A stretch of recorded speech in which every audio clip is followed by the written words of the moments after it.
Chapter 401. With the Wind. 6. Quote. Why do you think that? I once heard someone mention that they have died. It's something I had heard from Co Wayol. However, upon reflecting, there's no need to trust anything Co Wayol has said. No, even without Co Wayol, there are pieces of evidence suggesting that being is dead. The biggest evidence is the will I felt from the voice when I first performed the reversed Great Mountain Splitting Emperor technique. That will was definitely a legacy. It felt like a being that seemed to have turned into a corpse, miraculously rising and barely grasping my arm, whispering its will to me. It's a meaning that can only be thought of as a legacy. And I have my own evidence as well. Upon hearing my words, she seems to be choosing her words carefully before speaking. They do not die. Just as light does not die, they are the personification of the concept of repentant enlightenment. One can say that the personified concept has scattered and spread throughout the world, but the word, died, is not quite the correct term. Is that so? Indeed, at the level of a true immortal, it seems possible to exist in such a manner. Quote. Then let's assume that's the case for now. Do you know how to restore someone who was turned into a salt pillar by the Imperial Venerable? She gives a wry smile at my question. It's a story from mythology. There is a myth that has been passed down about those who glimpsed the true form of the Imperial Venerable and turned into salt pillars. Was the way to save them also passed down? She looks at me and asks in response to my question. Let me ask you one thing. How did you come here? I crossed over by using the formula left by the Imperial Venerable. When you used that formula, did your body not turn into salt? When I wasn't used to it, it did. But now that I am accustomed to it, I only generate a little salt around me, and my body doesn't change. So you don't change anymore. But that's not what's important. Why do you think the palace of Penglai Kingdom is on top of the salt mountain? I don't know. At the queen's ensuing words, I am taken aback. The salt mountain supporting the palace is not just common rock salt. They are those who once glimpsed the wisdom of the Imperial Venerable. Quote. Exclamation mark. Quote. I am surprised, standing up involuntarily. That means, even the salt mountain where my main body resides is also. It's a chilling revelation. This salt mountain is also a result similar to Cheongman Ryong. As I am shocked, she continues speaking with an entirely calm expression. Do not fear. Those who witnessed the wisdom of the Imperial Venerable may have had their bodies turned into salt mountains, but their souls went to the world of dreams and became their disciples. Pardon, and the opposite is true as well. Those who sought their wisdom in the world of dreams had their bodies turned into salt pillars and crossed over to our world to inherit their wisdom. I am one of those descendants. At her following words, I let out a low sigh. It's not about becoming a salt pillar. It's merely waking up from a dream and moving to another world. In our case, it's about falling into a dream. So if you want to awaken someone who has become a salt pillar, you should also go to the world where they went and bring them back. Quote. Does that mean Cheongman Ryong is in Penglai Kingdom? That, I do not know. I do not know how many worlds the Imperial Venerable has created. It could be our world, or it could be an entirely different world. Her words remind me of something. My memory of traveling through the dream world while I was turning into a salt pillar. According to her, that dream world is the real world. Throb. I look at her in Yukyo and ask. Is there evidence that this world and the world accessed through the salt pillars are real? By my standards, this world is indeed an unstable world. It feels like a model garden created by the owner of Salt Mountain with the help of other divine beings. Yet, the inhabitants of this world treat our world as the world of dreams. And, the world I visited from the head realm definitely had a strong sense of being a dream. The sensation when I woke up from the dream by Hong Fan was so very vivid. That world is indeed a dream. However, according to the queen, that world is not a dream. Everything is confusing and unpleasant. I take a deep breath. Quote. May I step out for a moment? Do as you please. But when you return, you will have to enter from the beginning again. I stop inwardly reciting the formula of the reversed Great Mountain Splitting Emperor technique. My vision blurs, and I find myself standing in front of the pure white salt crystal palace. Quote. I'm back. I look back at the salt crystal palace. A world where my actual existence, Shikun, is in question. It was an extremely unpleasant experience. I exit the space where the palace is located. Kugugugugu. Cherry Blossom Dragon Island, where the Palace of Salt Crystal stands, is speeding across the deep sea. Beck Rin. At my call, Beck Rin appeared. Yes, cult leader. How many years have passed? 5 years. Quote. I am speechless, closing my mouth. Indeed, that world is strange. They say that in fresh leisure, one doesn't notice the axe hand rotting. It's exactly the same. We had exchanged just a few words, yet such an absurd amount of time has passed. A world where each claims the other to be a dream. Which side is correct? I let out a low sigh and organize my thoughts above Cherry Blossom Dragon Island. In the midst of this, Beck Rin asks me a question. Quote. Is Princess Yukyo doing well? Quote. In Penglai Kingdom, I wouldn't know if even a Shichen 2-hour period has passed. I see. I ask Beck Rin a question. Why didn't you follow when you wanted to? He flinches at my words and then gives a bitter smile. Quote. Is the cult leader asking even when you know how many friends I have here? Is that so? But it seems like you're afraid of something else. He flinches at my words and speaks. Quote. Cult leader has seen the truth. I am afraid of confirming the truth.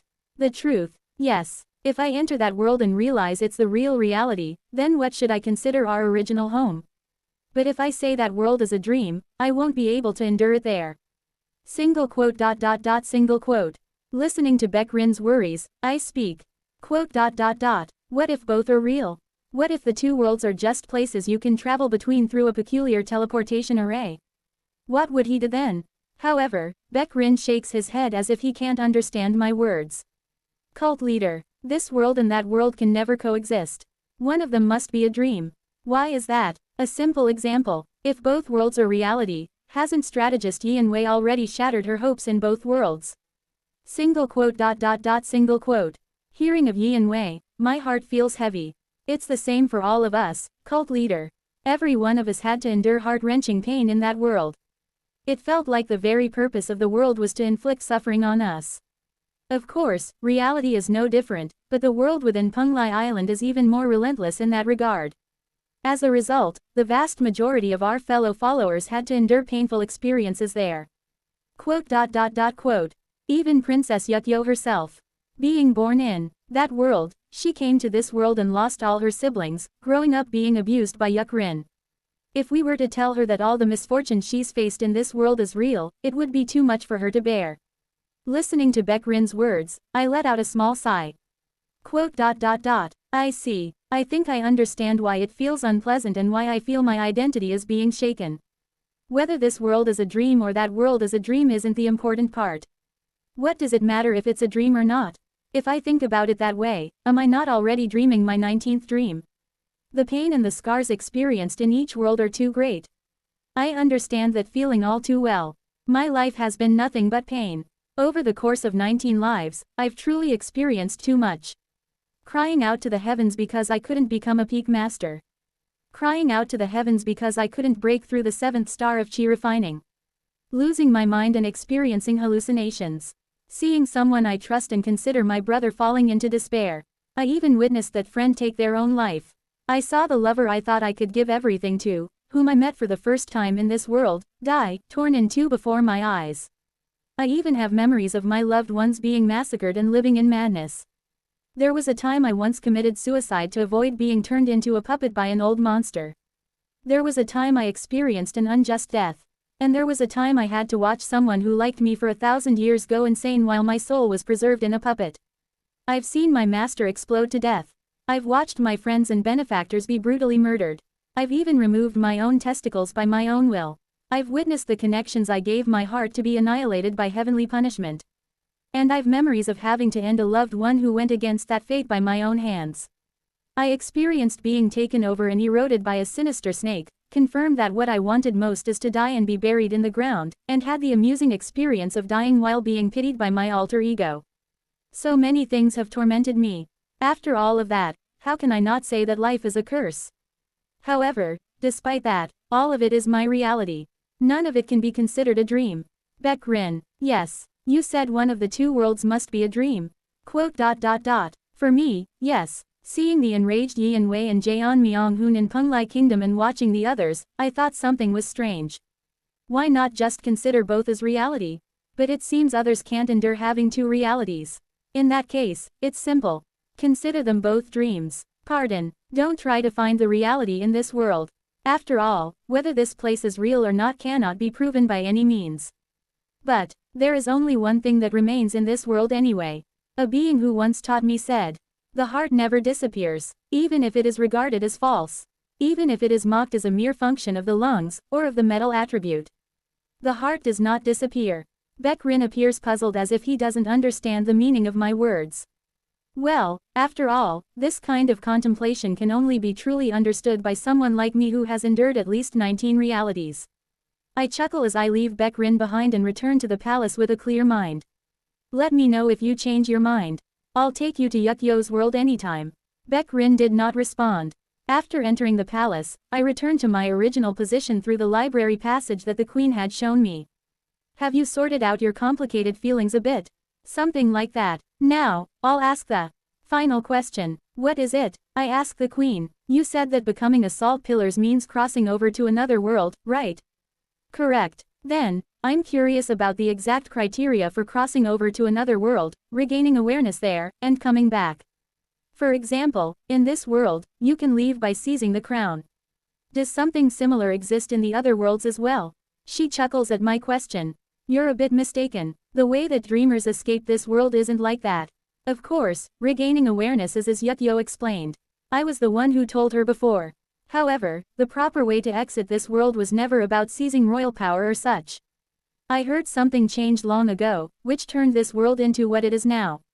Quote. I'll tell you how dreamers can properly leave our world. Once you find out, it will be easy to leave. I listen intently to her explanation. After hearing it all, I nod. Thank you for the explanation. Is there anything else you're curious about? The most urgent matters have been addressed. I do have more questions, but, for instance, regarding ancient force. It seems time is running out. A consciousness is poking me. Kim Yeon is calling for me from outside. It must mean that time is running out. I stand up from my seat.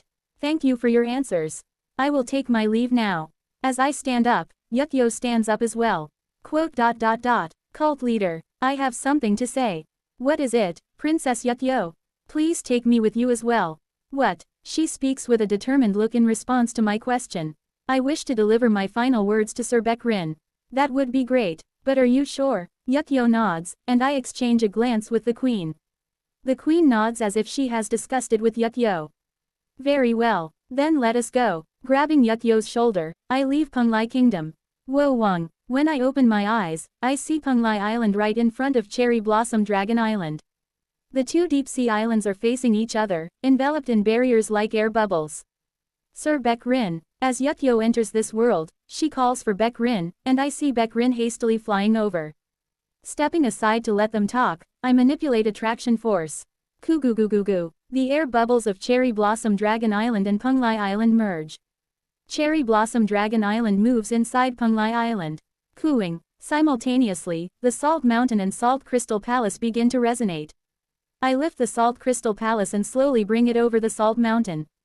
Pasasat. Releasing the seated detachment, standing Oblivion Avatar, I take hold of the palace with my main body and gently place the palace back in its original position. Salt Crystal Palace and the Salt Mountain become one. Simultaneously, I can feel a force within Penglai Island growing increasingly stronger. Although we aren't immediately falling into an illusion, it feels like the power within Penglai Island is pushing against the laws outside. So it was this. I compare the power inside Penglai Island to the mantra of my reversed Great Mountain Splitting Emperor technique and try to mimic that power. I have been trapped within Penglai Island, constantly attempting to grasp and mimic the power of the Salt Mountain. And it is only after returning Penglai Island to its original state that I can finally bring this power into my hands. Wo Wang. Around me, the heaven and earth spiritual energy is surging like grains of salt. I direct the surging heaven and earth spiritual energy towards some form of attraction force surrounding Penglai Island. The attraction force dissipates into nothingness. Finally, I have obtained the power to escape my misfortune. Now, I just have to wait. The day to leave the ancient force realm is not far off. Chapter 402. With the Wind 7. The storage scroll of Lofty Dragon True Person. Under the Zyaji worship layer lies the care layer. How long have I been waiting in a lotus position on the altar above? Kuguguging. I feel the entire storage scroll reverberate. I open my eyes wide and smile. They've come. Now, it is time to leave. Inside the storage scroll of Lofty Dragon True Person, several forces enter. The black-scaled fish commanding sect is the first to reach the interior of the storage scroll. Right after them, the two four-axis stage cultivators from the tall tree race and the paired wings race enter. Finally, I see Gyo-Yom and his party enter the storage scroll. They slowly advance upward, making their way through the interior of the storage scroll. I look down at them from the physically uppermost care layer and chuckle. This is quite a unique feeling. Just watching them progress in their expedition is entertaining enough that I'm not bored. I can also observe how each race approaches the expedition. The black-scaled fish commanding sect is the same as before. But behind them, I can see Gyo-Yom leading the demon race below the heavenly being stage, bustling and rushing about. Gyo-Yom is proceeding in that manner, and the tall tree and paired wings races are. They are advancing rapidly through the storage scroll in an interesting way. First, the four-axis stage cultivator from the tall tree race uses wood attribute spells to grow trees in the field, and the two cultivators climb up. Then, the cultivator from the paired wings race spreads their wings, grabs the tall tree race's four-axis stage cultivator, and glides downwards, swiftly traversing the storage scroll. They bypass the flight prohibition within the storage scroll in such a manner. I observe them briefly before turning my gaze back to the black-scaled fish commanding sect. Once again, Hyeongui is leading the black-scaled fish commanding sect. However, this time it seems they couldn't find a suitable four-axis cultivator, as only people from the black-scaled fish commanding sect are present. The expedition through the storage scroll progresses swiftly, and it doesn't take long for Nokju and Baekwi-ik, the cultivators from the tall tree race and paired wings race, to fly here. The two heavenly tribe cultivators laugh joyfully, debating whether to pick the heavenly lotus fruits from the Melia tree, while I sense the black-scale fish commanding sect defeating the calamity flame and advancing below. And finally, just 3 drops. Please let me have only 3 drops of the heavenly lotus fruits juice. Gyo-Yom and the demon race, along with the two heavenly tribe cultivators, meet. The history within the storage scroll does not deviate much from my previous life, except for the absence of Seoli. Gyo-Yom, as expected, kneels before the Heaven tribe, and when the two Heaven tribe cultivators ridicule and insult his wife, he becomes enraged and starts a battle with them. Kuguguging. Baekwi-ik unfolds his four-axis canopy, and together with Nokju, they pressure Gyo-Yom. Unlike before, Gyo-Yom seems unable to properly exert his strength against the two Heaven tribe cultivators. The reason is obvious. It's because of collected and stored all the artifacts Gyo-Yom would have brought. Currently, the black-scaled fish commanding sect and Gyo-Yom have likely moved up without gaining much advantage from the lower layers. This is because I, having entered the storage scroll before them, have gathered and hidden all the treasures within. Perhaps because of this, the black-scale fish commanding sect and Gyo-Yom have reached the care layer much faster than before, and Gyo-Yom is being overwhelmed by the Heaven tribe cultivators due to not obtaining any proper benefits. At this rate, Gyo-Yom will probably lose. The black-scale fish commanding sect, having reached the care layer, show no interest in the forces of the four-axis stage cultivators engaging in battle. Instead, they gradually move toward the Melia tree and begin examining the tangwa nearby it.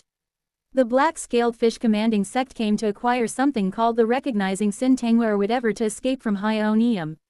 I have no particular business with them. My objective is those four-axis stage cultivators anyway. But if there is something that piques my interest, I'm a bit curious what that Hyeongui bastard is up to. I pass by the disciples of the black-scale fish commanding sect, who are diligently sifting through the tangwa near the Melia tree at the lakeside, and approach Hyeongui, who is examining a tangwa in a secluded spot.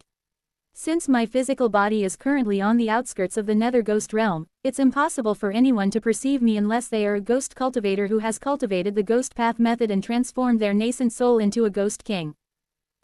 I just can't figure out what this guy is up to. I approach Hyeongui to see what he is doing.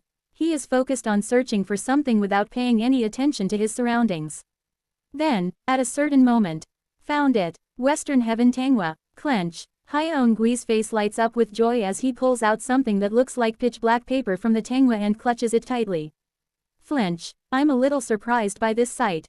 If it's the Western Heaven Tangwa, isn't it the one Yukyo mentioned? I glance at the Western Heaven Tangwa in Hyeongui's hand.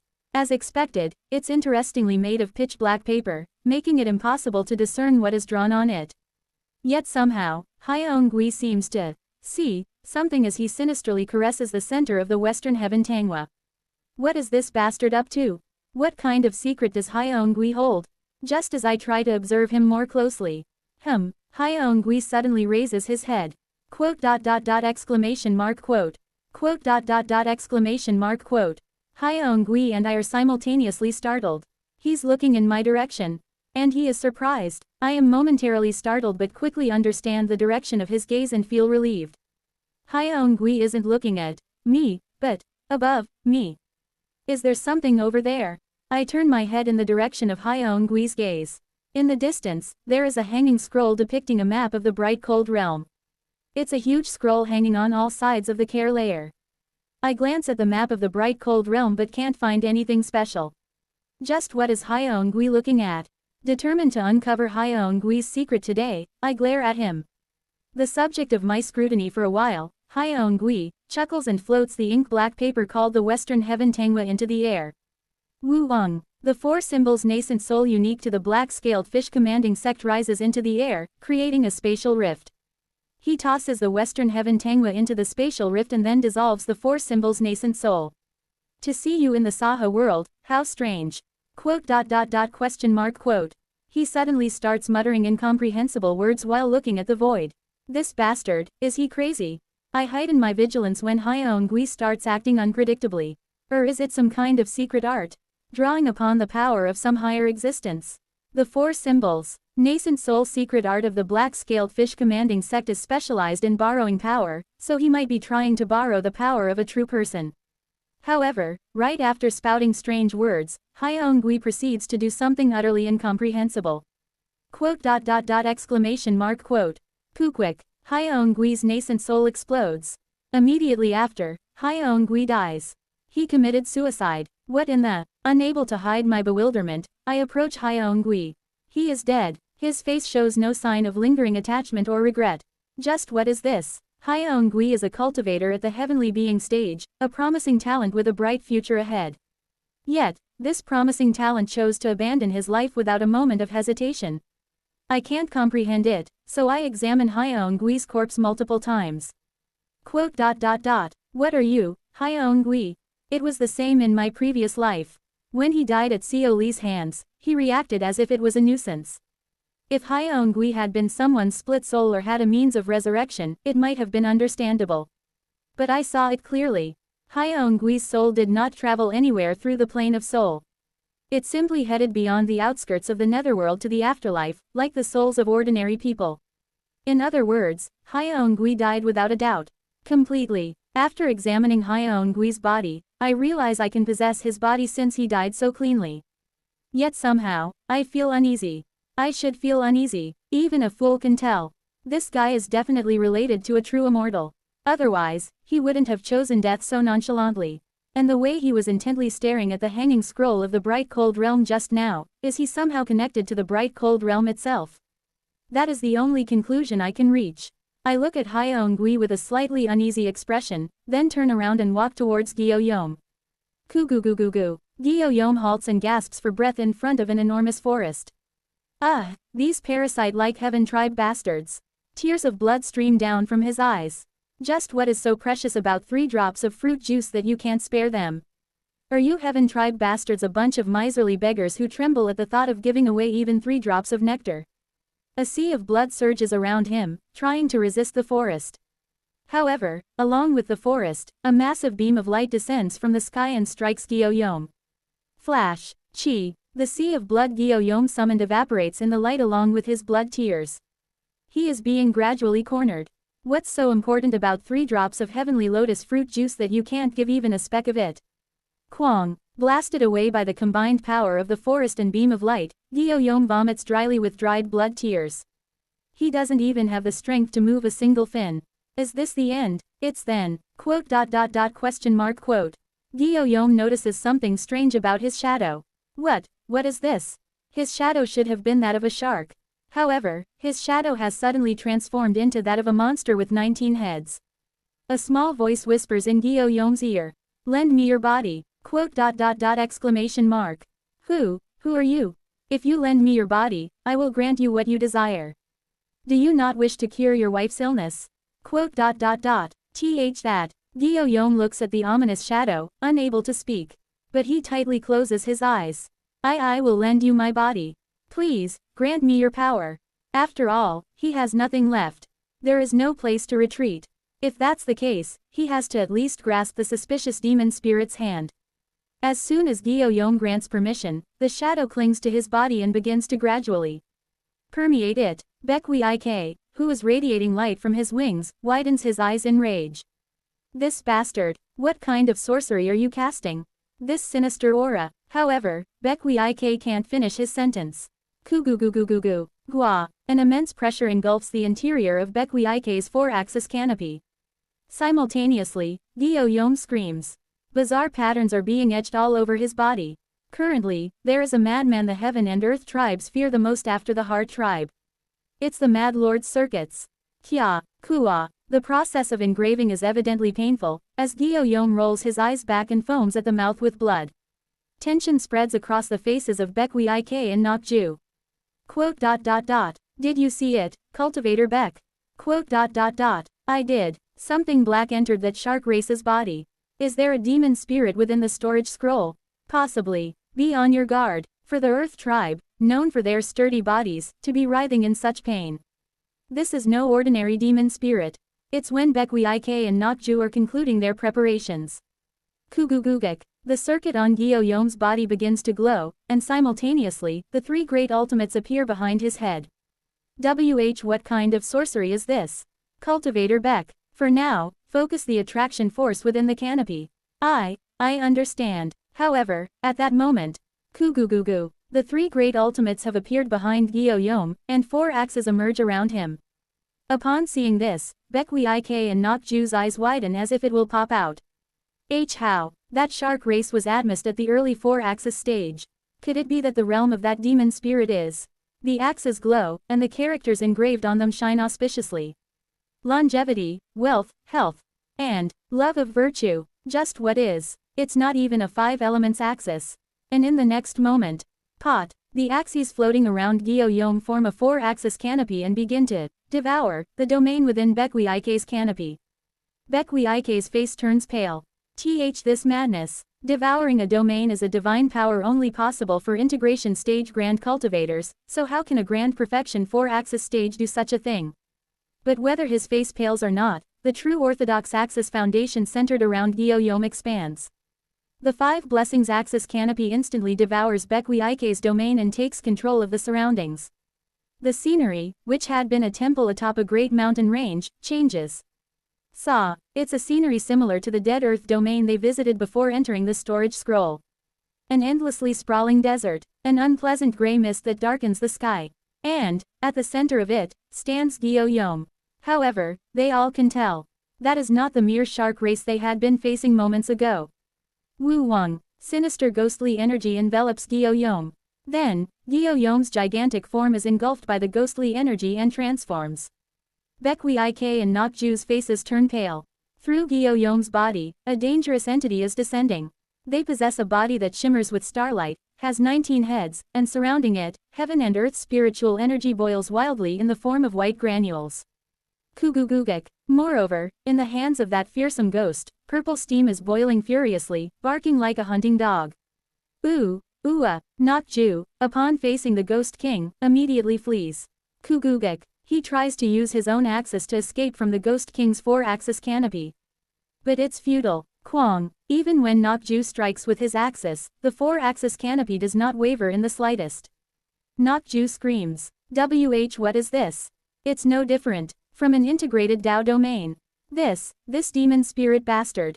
What kind of sorcery have you cast? Then, the Ghost King with 19 heads raises its hand and strikes down. Kwang. A single strike. Merely a single strike. Nokju is knocked back by the Ghost King's descending hand, spewing spiritual liquid and faints. Baek-wi-ik swallows hard and falls to his knees. How could an integration stage senior treat juniors like us so harshly? To him, that being is essentially a grand cultivator at the integration stage. What kind of 4-axis cultivator's 4-axis canopy can possess the same strength as a dimensional barrier? Please, I humbly ask that you convey your wishes. The Ghost King with 19 heads looks satisfied with Baek-wi-ik's attitude and opens its mouth. You shall receive my command and summon my main body to the bright cold realm. Quote. Exclamation mark. Quote. At those words, Baek gulps nervously.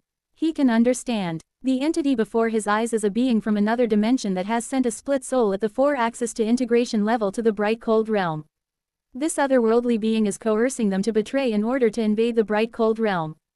If it becomes known that I sided with their side, I'll receive an execution order from my race. Baek closes his eyes tightly. I must commit suicide. He fears the execution order from his race more than the immediate terror before him. But just then, sorry, but you can't do that. Clinch. Kururururu. The purple steam that has been seething in the massive Ghost King's hands surges out like a rabid dog and flows into the heads of Baek and Nokju. Kayak, Kahayak, Kiyuk. Baek chokes for breath with tears streaming down his face. A life is precious and should not be wasted carelessly. If you help me, you shall be handsomely rewarded. His body won't move as he wills it. If I move, my soul will be dismantled.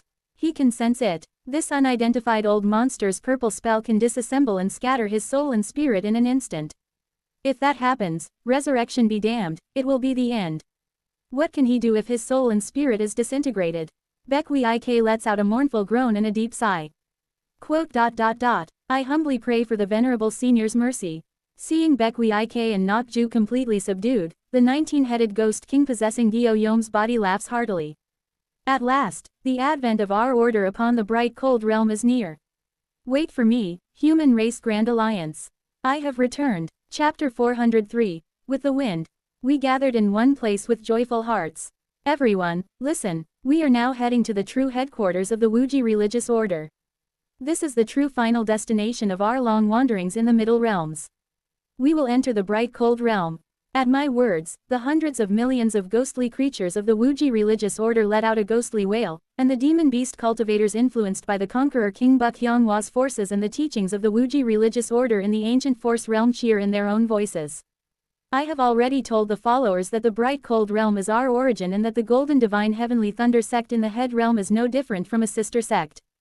Honestly, Yi and Wei may not want to admit it, but the Wuji religious order, which she calls a pseudo-religious cult, has already grown as massive as 100 golden divine heavenly thunder sects from Jin Baek-Ho's era. Wo Wang. As I listen to the cheers of the followers, I grasp the boiling power and attraction force surging from my entire body. Longevity, wealth, health, love of virtue. I have built the 4 blessings. Axes. I have reached the same level as Seo Weol, who had first demonstrated the 5 blessings axes. Of course, if we go by this cycle, Seo Weol is probably still stumbling around blind, unable to even build the 5 blessings axes, so I am ahead of him. And, the 5 blessings axes make it overwhelmingly easier to reach the integration stage compared to the 5 elements axes. The 4-axis canopy created by the 5 blessings axes is essentially no different from the dimensional membrane of an early integration stage's integrated Dao domain. Those who build their axes with the 5 blessings naturally have an overwhelming advantage in entering the integration stage. Even Yi and Wei said that she could have entered the integration stage whenever she wanted 40,000 years ago, but chose not to out of consideration for Hunwon's reputation. In fact, while I feel a strange disharmony between the vast cold heavenly circle and the 5 blessings axis foundation, I still feel as if I can reach the integration stage at any time. The strange thing is Seo Weol. Despite having built all the axes of longevity, wealth, health, and love of virtue, Seo Weol never rose to the integration stage. It's strange when I think about the cycle when he was with Yu Ryan. If he didn't want to marry her, he could have just entered the integration stage ahead of her and refused. But he never reached the integration stage to the end. It's strange no matter how much I think about it. Why did Seo Weol remain at the 4-axis stage, keeping the 5 blessings axis, without entering the integration stage? Someday, I'll surely find out. In any case, I intend to rise to the integration stage as soon as we reach the bright cold realm. Facing the heavenly tribulation of the integration stage in the narrow deep sea islands difficult since the energy of vanquishing evil and upholding righteousness from the heavenly lightning could harm the ghostly creatures. I'm also becoming quite skilled in seated detachment, standing oblivion, so I can perform dozens of strikes without relying on my physical body. At this level, I am at the integration stage even as a heart tribe. In other words, if I can raise my heaven and earth tribe's cultivation to the integration stage this time, I can properly manifest the 3 great ultimates of the integration stage. Baek-Hwa is also improving her skills. In recent times, together with Kim Yeon, she has remodeled the entire Twilight Domain into the Twilight Fortress. Now, the Twilight Domain has transformed into something akin to a mobile fortress rather than just a piece of land. If I modify the integration stage puppet that Kim Yeon remembers into Buk Hyung-hwa's style of integration stage puppet and transform it into a general CO, I can match heaven, earth, heart, and puppet. And if that happens, kuek, I clench my fist. Currently, my power surpasses the Grand Perfection integration stage to some extent. If the Mad Lord's her at her prime comes, I should be able to take an arm. If the cultivation of the Heaven and Earth tribes each reach the Grand Perfection integration stage, I can defeat her in her prime. Single quote. To think that I must raise all Heaven, Earth, Heart, and Puppet to the Grand Perfection integration stage to defeat her in her prime. As I suddenly think of that fact, I let out a small sigh but accept it as it is. A millennium after ascending, the Mad Lord grinded down and embedded 200 integration stage Grand Cultivators and Demon Kings each as subsidiary parts for her. It's not for nothing that Jang-ik said her aura alone was of the star-shattering stage. Anyway, for us, we have Buk Hyung-hwa. Currently, Buk Hyung-hwa is only waiting for the opportunity to evolve into a 2-pattern law talent. She will also eventually become a 1-pattern law talent like the Mad Lord, so there are no problems. Kugugugugu. Aligning with the wavelengths of the Salt Mountain on Punglai Island and the Salt Crystal Palace, I recite the mantra of the reversed Great Mountain Splitting Emperor technique. Pot. The Salt Mountain and the Salt Crystal Palace shrink, becoming small enough to fit in my hand. This is a miniaturization spell commonly used by cultivators.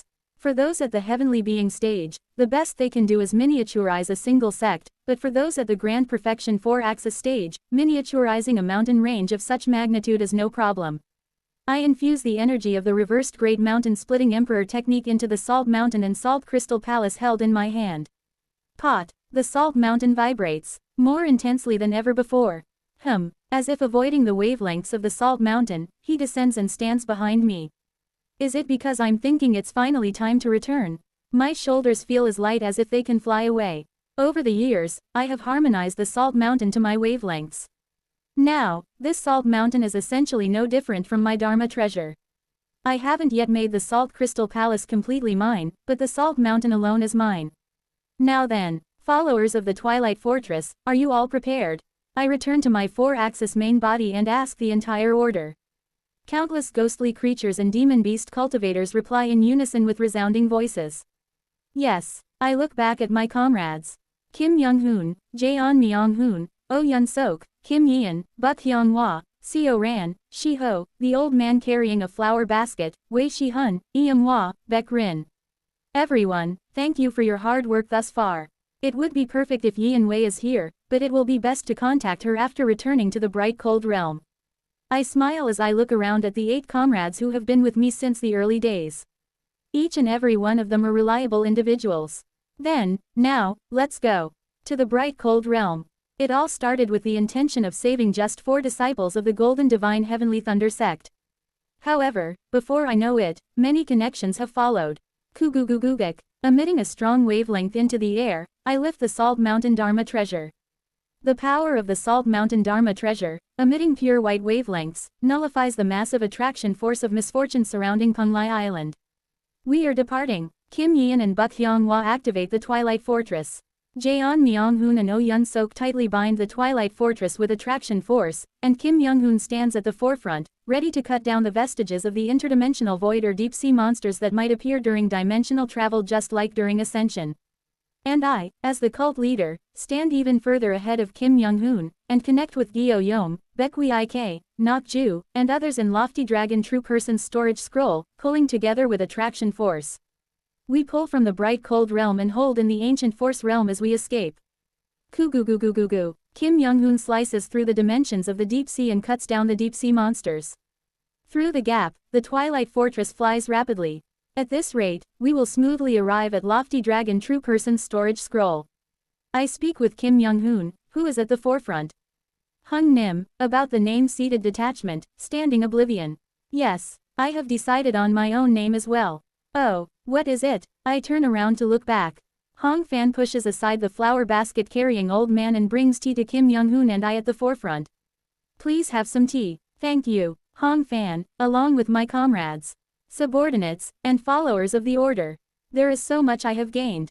Wei Shihun and Yimhua are still in their honeymoon phase, and Buk Hyunghwa and Kim Yeon have become closer, unlike their first meeting. Baek Rin also seems to find peace while conversing with Yukyo. Jaeon Myung-hoon, although he couldn't completely save the Golden Divine Heavenly Thunder sect, he has changed significantly from his past self as the Lightning Harbinger. Oh Yun-sok is also healthy as Azure Tiger Saint is still alive. Yi and Wei, frankly, her problem can't be solved until the root of Hun Won's mental illness is eradicated, but she also cleared her name in her own way and is being treated as an ancestor of the Golden Divine Heavenly Thunder sect. Seo Ran, even though he sent off Song Jin, is getting along well with Shiho and recently met with Yi and Jin, inquiring about the Taiji quaking lightning body. It seems he is trying to accept Shiho in some way. He does appear to be a bit greedy for Yukyo as well, but with Shiho's personality, it's likely Seo Ran will have to be content with only Shiho. Regardless, Yukyo will eventually return to Penglai Kingdom anyway. And others as well, whether it's their cultivation progress, gaining subordinates, or harboring expectations for the new base in the bright cold realm. Everyone is harboring a small happiness. Wei Yun, Yuk Rin's half-human, half-fish puppet that Baek Rin captured recently regained her mind and reunited with her parents. Not only her but the countless followers of Twilight Fortress. The harmonious demon race and ghostly creatures. Those who believe in me. All of them are the ultimate blessing Ji-fu bestowed upon me. Yes, they are my hope. I catch Hong Fan, who is about to fall under Twilight Domain after handing over the tea and returning. Ah, thank you, Master. Be careful, you've caught something on your leg. It seems to be an item from the dimensional fragments in the deep sea. It's a bracelet in the shape of a coiled black snake eating its tail. It looks like a Dharma treasure. I'll present it to you, Master. The ancient force realm certainly is a dimension where treasures roll around. Kim Young-hoon laughs heartily. I vowed not to rely on external objects, but honestly, collecting devil swords and demon sabers is so fun that it's become a habit. There's just so much to find in the deep-sea dimension of the ancient force realm. I recently picked up a sword. Do you need it? It's a Dharma treasure made of salt crystal. No need, you use it. Taking what you found is a little. I smile and look ahead. Anyway, the name of Hung Nin's realm, Seated Detachment, Standing Oblivion, Zuo Tuo Li Wang, is written as Standing Oblivion, Li Wang, right? That's right. I reach out toward the void with a peaceful expression. The name of my realm is, this. Pot. I grab the All-Heaven sword and swiftly perform a sword dance. The sword moves, inscribing words into the air. Seated Detachment, Entering Hope, Zuo Tuo Ru Wang. Not Standing Oblivion, Li Wang, but Entering Hope, Ru Wang. Not stand in detachment, but a name that reveals my hope, Balam Wang, to enter hope. That is Seated Detachment, Entering Hope, Zuo Tuo Ru Wang. It's a name with the same pronunciation as Kim Young-hoon's realm, but with a different meaning. TLN. Balam means wind, but it also means hope, something that gives hope. Seated Detachment, Standing Oblivion and Seated Detachment, Entering Hope are both Jwatalibmang, which is why Seo Un-yun says the pronunciations are the same. The blessings of countless people rest upon these shoulders. Therefore, I must walk towards hope from now on. To not be ashamed in front of them. This is my hope, Balam, and, at the same time, my aspiration. And it is when I breathe hope, Balam, into the name Seated Detachment, Entering Hope. Tingle, tingle, I feel as if I hear a voice from the Salt Mountain in my hand. This is. No, the voice isn't coming from the Salt Mountain. It's a sound coming from within me. The knowledge remaining in a corner of my mind, obtained after becoming a salt pillar in the head realm. That knowledge is dissolving. Slowly, I raise my hand and lift the salt mountain towards the sky. Words unintentionally escape my lips. Immortal cultivation is repentant enlightenment. This is part of the Great Mountain Splitting Emperor technique and the reversed Great Mountain Splitting Emperor technique's mantra formula. Like tiny grains of salt gathering to form the sea. Wo Wang. Each time I recite the mantra aloud, light shines more intensely from the salt mountain. Build mountains through repentant enlightenment. Building a mountain of salt is perhaps the fastest way to reach the heavens. Wo Wang. Up to this point, it's a mantra I recited regularly. Ku gu gu gu gu. Un-yun. It seems like the attraction force of misfortune is clinging. I don't know for sure, but beside me, Kim Young-hoon speaks with concern. As he said, the attraction force of misfortune is gradually wrapping around us again, surrounding the Twilight Fortress. It seems to get stronger the further we distance ourselves from the ancient force realm. However, I pay no heed and lift Salt Mountain, speaking another mantra that has just dissolved in my mind. Each to one another. This is a mantra, but at the same time, it's a song. Holding hands. This song speaks about connections. With everyone at the sea. The sea mentioned here is in line with the sea from the first mantra. A sea formed by tiny grains of salt. A world of repentant enlightenment and affliction. Drink salt. Salt is repentant enlightenment. All connections, cultivating immortality together in repentant enlightenment. That is what this song is trying to convey. A world of cultivation, not of plundering from one another, but of looking after one another, is sung. And with the wind Balaam. I close my eyes. This song. In other words, it is no coincidence that the second mantra of the reversed Great Mountain Splitting Emperor technique suddenly appeared. It must be because I hold my hope Balaam Wong in my heart. A person's heart, a person's hope Balaam Wong has power in itself. This mantra proves that by itself. Just by holding hope Balaam Wong in my embrace, without even drawing spiritual energy, my words become mental speech, resonating and spreading. Soar. I slowly open my eyes, recalling the last 3 verses of the mantra. For that is how one reaches the peak of the mountain. Pot. A brilliant bright light bursts forth from the salt mountain, coloring the whole world. Heaven and earth spiritual energy, like tiny grains, envelop the twilight fortress and nullifies the attraction force of misfortune. It seems as if the pure white light above my hand is opening the gate to the heavens. I smile as I open my mouth to recite the remaining 2 verses. I have come this far without abandoning anyone. Together with my people, I will walk towards hope. Yin Wei said that there is only despair in this world, but those words are wrong. If you wish and wish for hope, hope will surely come and find us. Beyond the pure white light, a pitch-black sky appears. A colossal and tyrannical great mountain, Tai Shan, so vast it seems to crush the heavens and earth and the entire universe, enters before my eyes. The great mountain is hardened with the blood of countless people, and innumerable bones and corpses are embedded everywhere.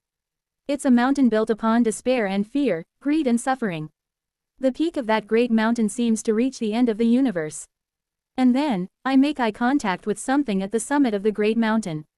Snap. A sound is heard. The Wuji religious order behind me has evaporated. Translator notes. The lines of the mantra formula are the chapter names. In the Ra's, it's the chapter names in order, but unfortunately, it doesn't translate the same way. Chapter 404. Bow down in prostration 1. I don't quite understand something. When I turn around, the entire Twilight Fortress has vanished. To be precise, the entire front part of the Twilight Domain Fortress. Kim Young-hoon, Jaeon Myung-hoon, Oh Yun-sok, Kim Yeon, Buk Hyung-hwa, Seo Ran, Hong Fan, Shi-ho, Yeon Jin. And the 13 guardian ghost kings along with Yukyo, who has been by Baekrin's side. Excluding those 23, everything has evaporated. And then, right after. Kugugugugugu. Should it be called a cosmic force? A colossal power sweeps between us. It seems to be the aftermath of the Wuji religious order's annihilation just moments ago. Even in the midst of such bewilderment, I somehow manage to pull my comrades in with an attraction force. Everyone, grab each other's hands. We all hold hands to avoid being scattered by the massive storm. On my left is Jaeon Myung-hoon, and on my right is Hong Fan. The next moment, Kukwik, Jaeon Myung-hoon explodes. I had no time to react. Like a child crushing an insect. Jaeon Myung-hoon couldn't resist at all and was crushed to death along with his domain. Kwajik. Next is Yeon Jin. Yeon Jin is turned into minced meat. Kwaduduk. Then it's Yukyo and Baekrin.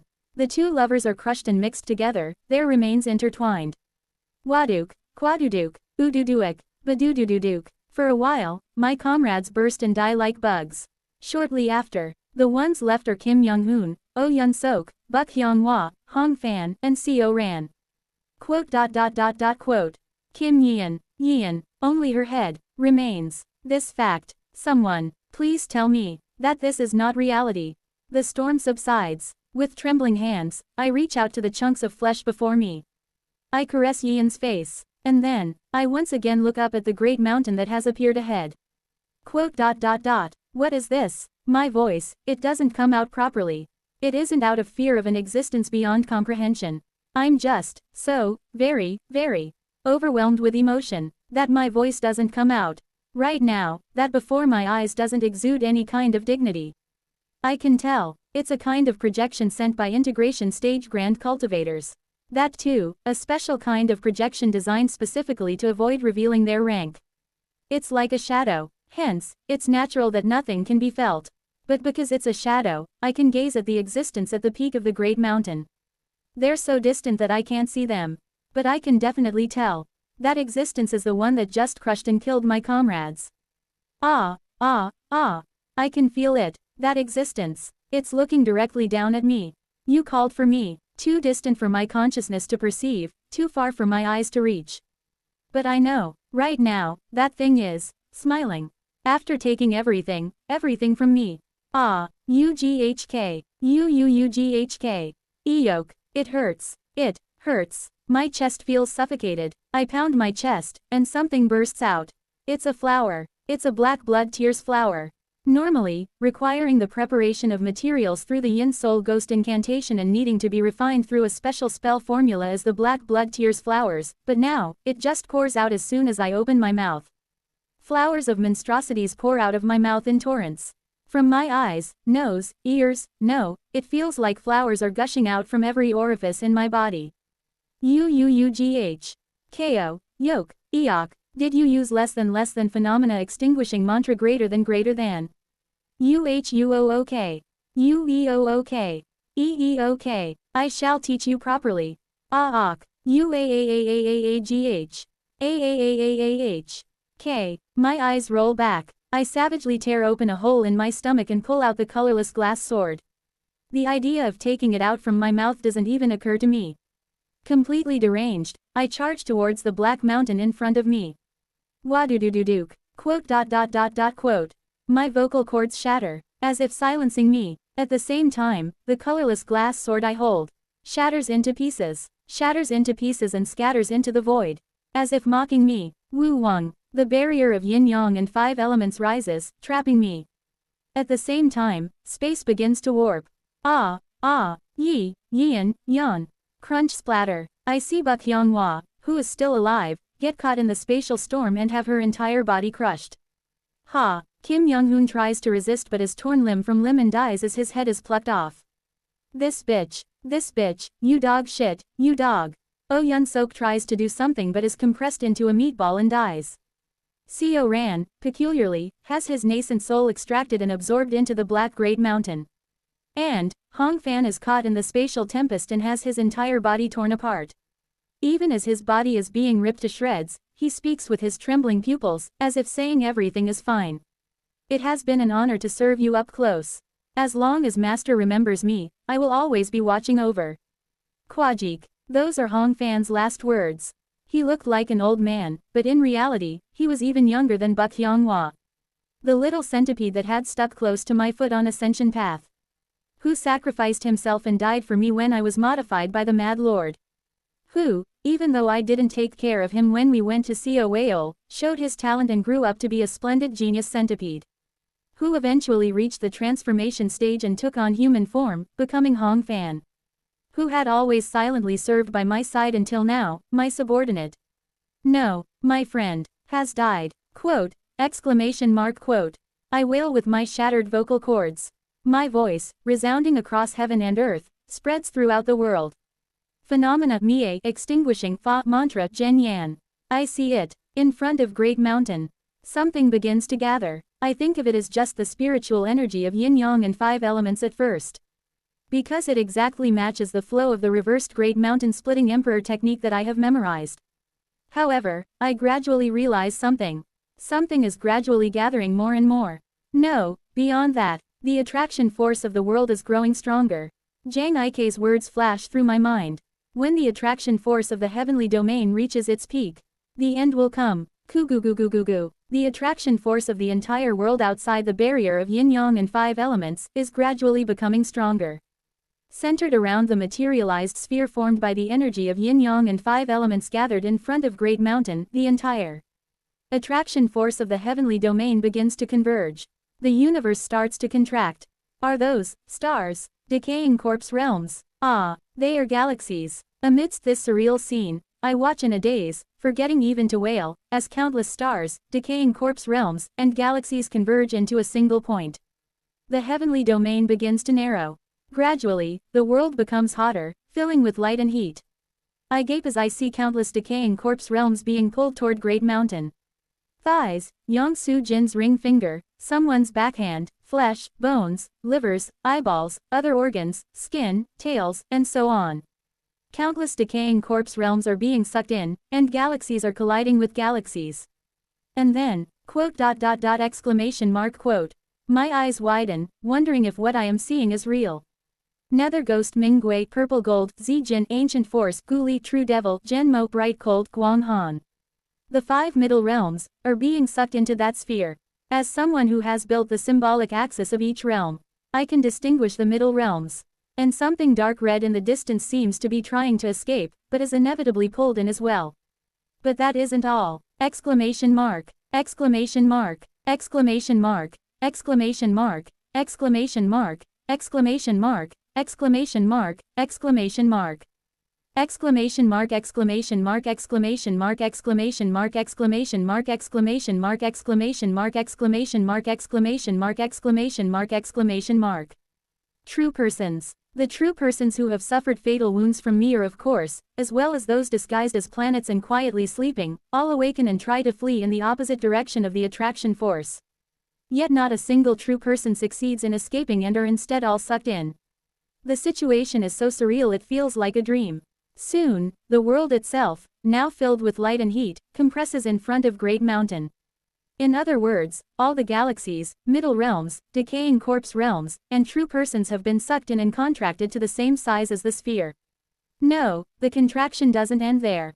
The heavenly domain continues to contract even in that state until it finally becomes a single point of white light. The being atop Great Mountain seems to contemplate something upon seeing this point before tossing it somewhere. I see the point formed by the contraction of the entire heavenly domain being pulled somewhere. As there is no longer light or anything else, I can't verify where it goes. All I can do is despair. This is the true form of the thing you used. The reversed Great Mountain Splitting Emperor technique. No, the phenomena extinguishing mantra Mie Fa Gen Yan. The true purpose of this mantra is not simply to gather the energies of yin-yang and 5 elements and display an inverted cone. It's an immortal art meant to gather everything, including yin-yang and 5 elements and all of heaven and earth, to bring about the end Zhang Mo. That is the phenomena extinguishing mantra. Now die, Kukwik. And then, just like my comrades, I instantly explode into a mass of minced meat. Both the nascent soul and the heavenly circle and earthly bearings. Everything is shattered without a chance to resist. As I die, I realize.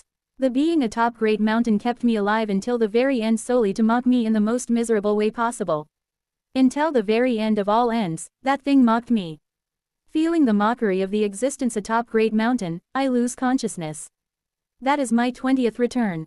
Inside the yin-yang and 5 elements barrier, where Xiao Unyun has been reduced to chunks of meat, lies the miniaturized Salt Mountain and Salt Crystal Palace. As the being atop Great Mountain gestures, they rise toward the towering peak of Great Mountain. At the summit, built on layers of suffering, fear, and oppression, the being seated there extends their hand towards the miniaturized Salt Mountain, and the mountain floats into their grasp. For a while, the being caresses the Salt Mountain with care as if it's something precious. However, as if recalling something, they gaze at the Salt Mountain with eyes filled with contempt. While doing so, the being looks somewhere else. It's the spot where the point of the contracted heavenly domain was tossed. Flash! From that spot, a burst of light erupts, and 8 colossal shadows begin to walk forth. The being atop Great Mountain watches them with a sneer before dissolving into the void, disappearing. In its place, only the barrier of yin-yang and 5 elements, containing Xiao Unyun's minced meat and the shards of the colorless glass sword, remain. The 8 shadows simultaneously let out a thunderous roar. Ra Qian. In response to their reactions, light explodes fiercely, and the heavenly domain that was contracted into a single point begins to expand once more.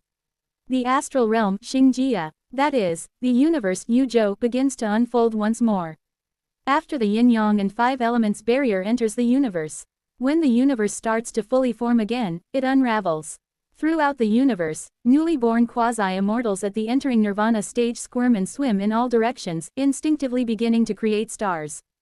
The shards of the colorless glass sword scatter throughout the entire universe, and a fragment of Xiao Unyun falls on one of the stars created by the quasi-immortals. Then, the old man carrying a flower basket covers Seo Eun-yun's fragment with soil and pats it down. Tap, tap, it was enjoyable. The flower basket carrying old man, known by some as the owner of Western Heaven Flower Field, or what others refer to as the Eastern Heaven Flower Field, the Sal Tree Heavenly Venerable, after completing this task, smiles faintly as if satisfied and turns around to leave. Not long after, he vanishes from that heavenly domain. And shortly after the Sal Tree Heavenly Venerable disappears. SSSSSSs. From the place where Seo Eun-yun's fragment is buried, a flower begins to bloom. The flower seems to shine brightly, emitting a pure white light. And within that light, a familiar presence begins to be resurrected. TSTSTSTSTSTSTSTSTSSs. It's Seo Eun-yun. Seo Eun-yun, revived without a single wound, looks around in a daze for a moment. Quote. Ah, and then, ah, coo goo goo goo goo, hooah. Around him, a field of cursed flowers blooms. Chapter 405, Bow Down in Prostration 2. The heavenly domain is formed, and naturally born quasi-immortals emerge, creating stars. Not long after, beings below quasi-immortals are born. These are the administrators of the worlds, the sacred masters. The naturally born sacred vessel stage sacred masters manage the laws of the stars created by the quasi-immortals and instinctively begin to birth life into the universe. Under their influence, stars find their orbits, and in an instant, galaxies and star systems are born within the heavenly domain, transforming into environments conducive to the growth of living beings. And then, on a star that has been moved near a fixed star by one of the sacred masters. Editor. Fixed star, refers to one like our sun. There is a presence. Wriggle, wriggle, wriggle. Mumble mumble mumble. He is a man dressed in white, with black flowers blooming around him. It's Seo Eun-yun. Seo Eun-yun mutters something continuously with a vacant gaze. His eyes are empty, and the black blood tears flowers around him incessantly wriggle repulsively, emitting ghostly wails. However, Seo Eun-yun, standing at the center of this monstrous flower field, simply mutters incomprehensibly with an indifferent expression. As time passes, the field of cursed flowers expands. The flower field continues to grow. 1 li, 10 li, 100 li, 1,000 li. However, that seems to be the limit. The field of cursed flowers stops expanding after reaching a diameter of 1,000 li centered around Seo Eun-yun.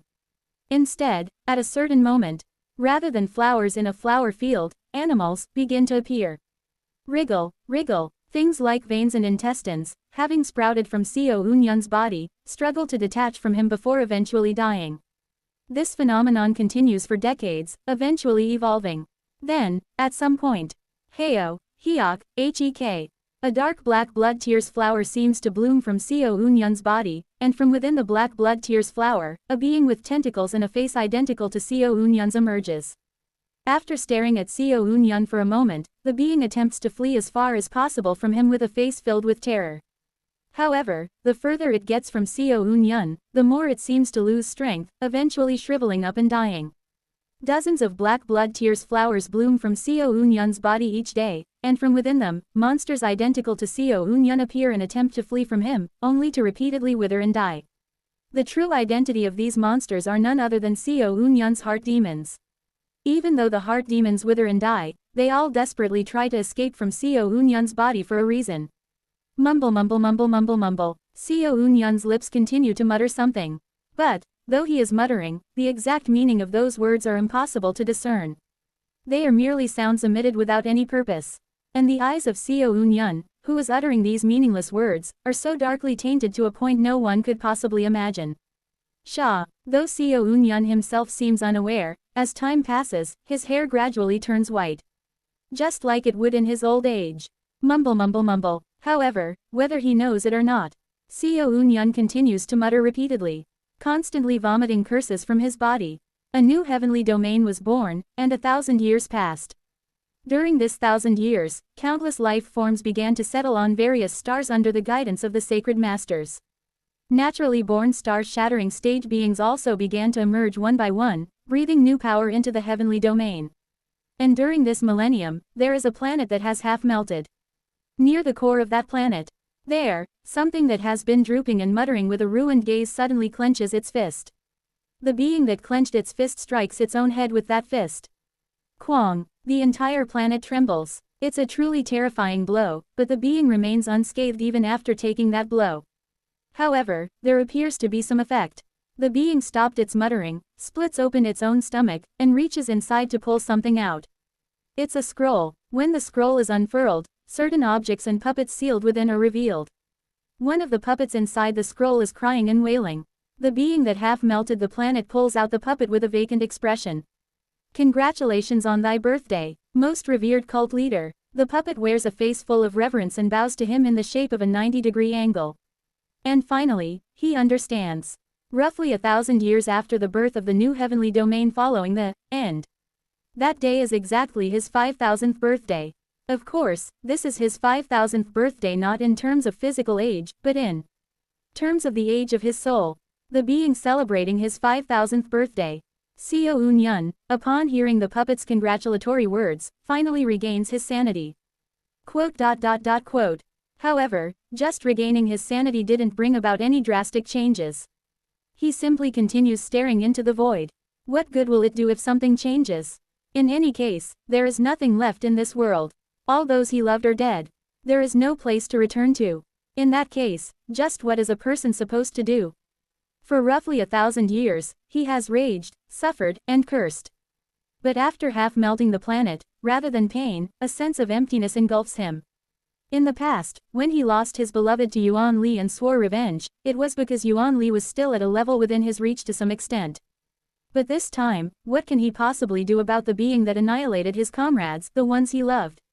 Seo Un-yun knows. Even if hundreds of millions of years pass, he can never defeat that devil god Mo Xian. That being is so distant and unfathomable that he can't even fathom how to reach it, but how is he possibly supposed to suppress his desire for revenge? He spends another 23 years sitting in stupid with a hollow laugh. And then, in the 24th year, quote. Suddenly, his eyes shrivel up as he touches his abdomen. I.e. It has been so long since he has spoken that it's as if he has forgotten how. However, he soon recalls the words. It's gone. Panic spreads across his face. Colorless glass sword, the colorless glass sword is gone. And he remembers. The moment he tried to swing the sword toward the being atop Great Mountain, the sword shattered. And only then does he finally cry out again. Hua, ah. While his whole body trembles, he still manages to find a very faintly embedded shard of the colorless glass sword inside his golden core. Finding the shard of the colorless glass sword, he clenches his teeth as his hands shake uncontrollably. Quote. Find, I must find. Finally, after spending what amounts to nearly 1,000 years, a sense of purpose begins to take root, and with it, rationality begins to return to him. Quote. Without a word, he extends his consciousness, scouring the planet he is on. However, he fails to find any more shards of the colorless glass sword. After scouring the planet for a while, Seo Un-yun moves to a neighboring planet to search for the shards of the colorless glass sword. There are none on the neighboring planet either. However, he acts somewhat differently on the neighboring planet. Kuguguk. He uses earth attribute spells to reshape the ground, attempting to recreate the faces of his comrades from memory. Whether it's a sculpture or a mural, it doesn't matter. But after a while, Seo Un-yun's hands stop. His eyes waver precariously. The fact that the colorless glass sword is gone means that the canvas of myriad forms and connections, which relies on it, is also gone. And the absence of the canvas of myriad forms and connections means that there is a leak in his small pool of memories. His hands tremble as he struggles to remember the faces of his comrades accurately. And after roughly 36 years of agonizing effort, Seo Un-yun manages to recall the distinct features of his comrades and sketches their faces. But he is far from satisfied. Their faces are not clear. He sighs gloomily. In any case, if he wants to recover his proper memories, he needs the canvas of myriad forms and connections. And for that, he needs the colorless glass sword. Using the planet where he has drawn his comrades' faces as a coordinate, he continues his search for the shards of the colorless glass sword. Although the colorless glass sword was shattered into tiny pieces and scattered throughout the astral realm, Seo Un-yun is undeterred. This is because even though it's called a glass sword, after being tempered by Seo Un-yun's Dan fire for over 4,000 years, it has transformed into a mineral that is questionable to call glass. What that means is that the shards of Seo Un-yun's colorless glass sword are older than this newly born heavenly domain itself. The method he uses to track the shards of the colorless glass sword is simple. He would find a planet and activate the formula of the canvas of myriad forms and connections throughout the entire planet through the dragon veins. If there is a place where the power of the dragon veins gathers, that would be where the shard is located.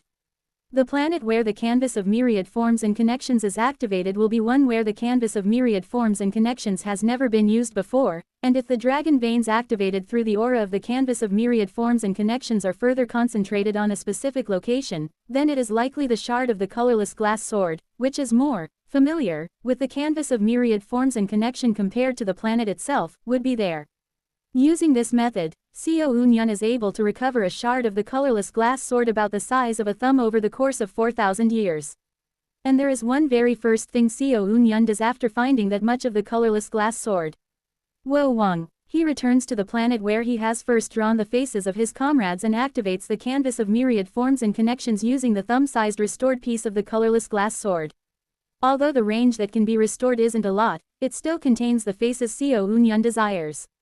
Seo Eun-yun restores those faces and sculpts them into statues. This time, they are very small statues. Small enough to fit in his hand.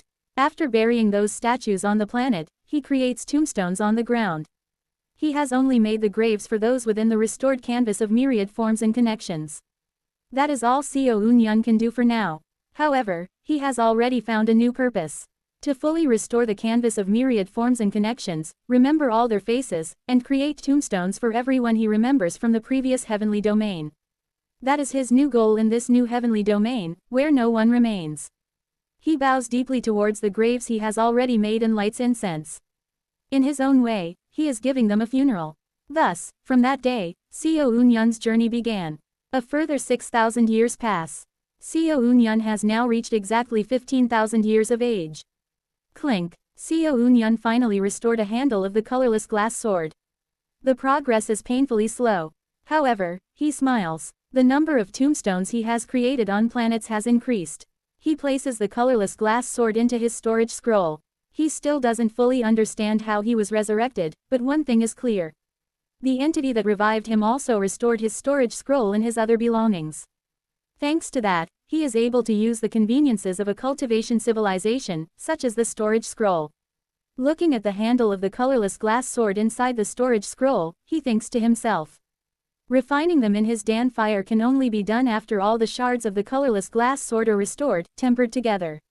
If not, the shards that are in contact with the Dan fire for longer will become stronger, while others will be weaker, resulting in an unevenly restored colorless glass sword. Wang. As he grasps the handle of the colorless glass sword and operates the canvas of myriad forms and connections, he feels a slight pull. It's a very faint pull, and the duration is short, but Seo Eun-yun doesn't mind. It's a good sign. The more the colorless glass sword is restored, the greater of an attraction force it emits through the canvas of myriad forms and connections towards the other shards of the colorless glass sword. In other words, the more he restores the colorless glass sword, the faster the restoration process will become. And so, another 15,000 years pass. Seo Eun-yun finally restored one of the 3,000 colorless glass swords. 406. A single sword. However, Seo Eun-yun is not disappointed. TSTSTSTSTSTST. Although it's just a single sword, the fact that it has taken shape is what matters. A faint mist begins to rise over the colorless glass sword. Seo Eun-yun restores the canvas of myriad forms and connections related to his overall memories. The canvas of myriad forms and connections that forms the main thread of Seo Eun-yun's life. 1. He feels the attraction force that the humming canvas of myriad forms and connections points towards. The attraction force has become much clearer than before. Now, it will be much easier to find more shards of the colorless glass sword. After sensing the attraction force for a moment, Seo Eun-yun descends onto a planet where he was making a tombstone. He inhales the spiritual energy and half closes his eyes. Behind his head, the heavenly circle rises, and the four axes emerge in his four directions. Kurururung. As if realizing what he is about to do, dark clouds begin gathering in the sky. Indeed, 30,000 years. Now, even Seo Eun-yun's lifespan is nearing its end. He gained 10,000 years each from the axis of wealth and the axis of love of virtue. And another 10,000 when he reached the four-axis stage. The longevity axis and the health axis had both been sacrificed when he reached the four-axis stage, so they are as good as non-existent. Therefore, if he wants to continue living and keep searching for the colorless glass sword, he now has to rise to the integration stage. He soars into the sky, ensuring the tombstone he created remains intact.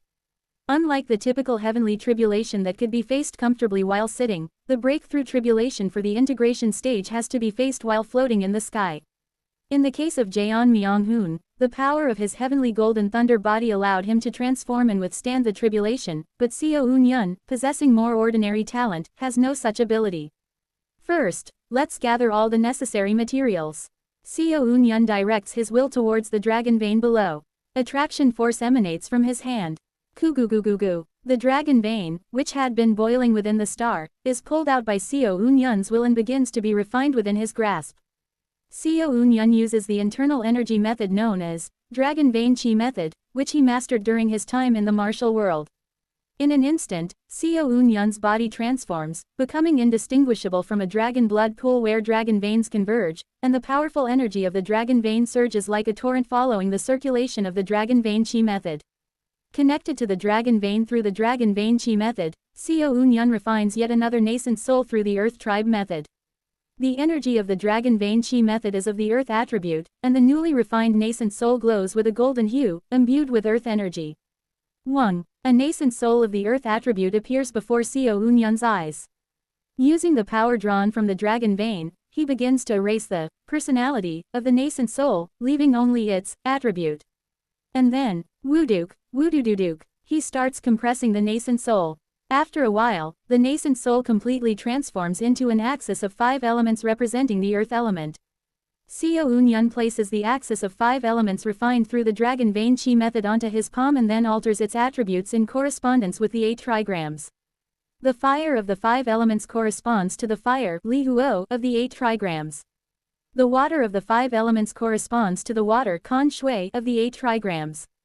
The wood of the 5 elements corresponds to the wind Xuan Feng and thunder Zhen Lei of the 8 trigrams. The metal of the 5 elements corresponds to the sky Qian Tian and lake Duizhe of the 8 trigrams. The earth of the 5 elements corresponds to the ground Kunda and mountain Zhenshan of the 8 trigrams. Gradually, the nature of the axis of 5 elements changes, transforming the earth to attribute axis into Zhen, that is, the axis of mountain Shan. Considering that my heart essence and most of my main methods are related to mountain Shan, it's better to prepare a mountain axis. Of course, in that case, it would have been better to build the mountain axis directly using the Great Mountain Splitting Emperor technique rather than the Dragon Vein Chi method. However, Seo Eun-yun painfully understands more than anyone else that the Great Mountain Splitting Emperor technique is connected to true immortals, so he created the axis using the Dragon Vein Chi method derived from Kim Young-hoon instead of a method originating from a true immortal. And so, Seo Eun-yun's breakthrough to the integration stage begins. Wing. Seo Eun-yun's nascent soul exits through his Baihui point and sits cross-legged in the air. At the same time, the halo of the vast cold heavenly circle forms behind the nascent soul's head. The 5 blessings axes of longevity, wealth, health, and love of virtue form the earthly bearings around the nascent soul's dantian. Typically, the process of rising to the integration stage would involve first shortening the distance between the heavenly circle and the earthly bearings through the process of heaven and earth unity, then merging them entirely and finally evolving them into a small world. But Seo Eun-yun half closes his eyes. 6 shadows emerge from beneath him. After infusing the love of virtue axis, his 6 extremes yin thunder body completely vanished. No, to be exact, Seo Eun-yun's 6 extremes yin thunder body became the 6 extremes Lu Ji itself. 6 additional axes emerge around him. From his vantage point above the planet in the astral realm, Seo Eun-yun is able to resolve one of the doubts that has previously arisen in his mind.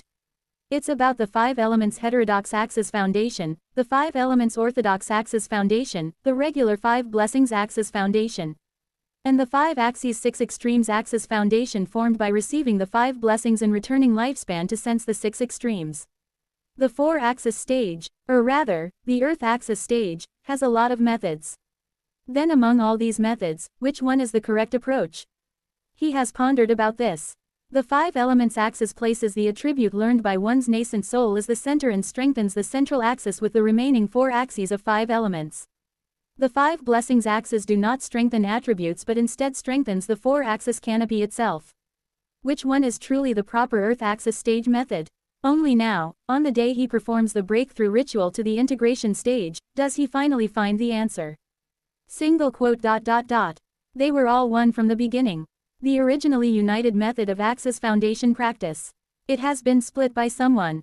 Originally, the 5 blessings axis is composed of health, wealth, longevity, love of virtue, and the individual's heavenly circle turned axis corresponding to acceptance at fate's end that forms the 4-axis canopy and evolves it to reach the integration stage. With the 5 blessings axis method, it becomes significantly easier to unite the heavenly circle of acceptance at fate's end with the earthly bearings of health, wealth, longevity, and love of virtue, significantly reducing the difficulty of rising to the integration stage. But what will happen if the 6 extremes axes are added?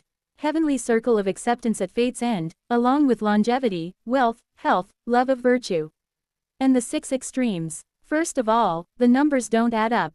Though the heavenly circle is perfect on its own and doesn't require a numerical counterpart, where do the 6 extremes fit within the earthly bearings? Of course, one can still attach them appropriately and skillfully, and as long as one has the sufficient senses to maintain a balance, there won't be any issues with rising to the integration stage. In fact, upon reaching the integration stage, the 5 blessings and 6 extremes become more perfectly integrated, providing advantages in terms of attraction force and other aspects. However, the 5 blessings 6 extremes axes are inherently rather ambiguous axes. I was mistaken from the beginning. He finally realizes how to unify the previously fragmented 4-axis method. The mistake was in thinking the 5 elements axis and the 5 blessings axis are separate. Wo Wang, Xiao Unyun's vast cold heavenly circle, located in the upper dantian of his nascent soul, separates from it. The 4-5 blessings axis in the lower dantian of the nascent soul also detach. Combining the vast cold heavenly circle with the remaining 4 blessings creates 5 axes.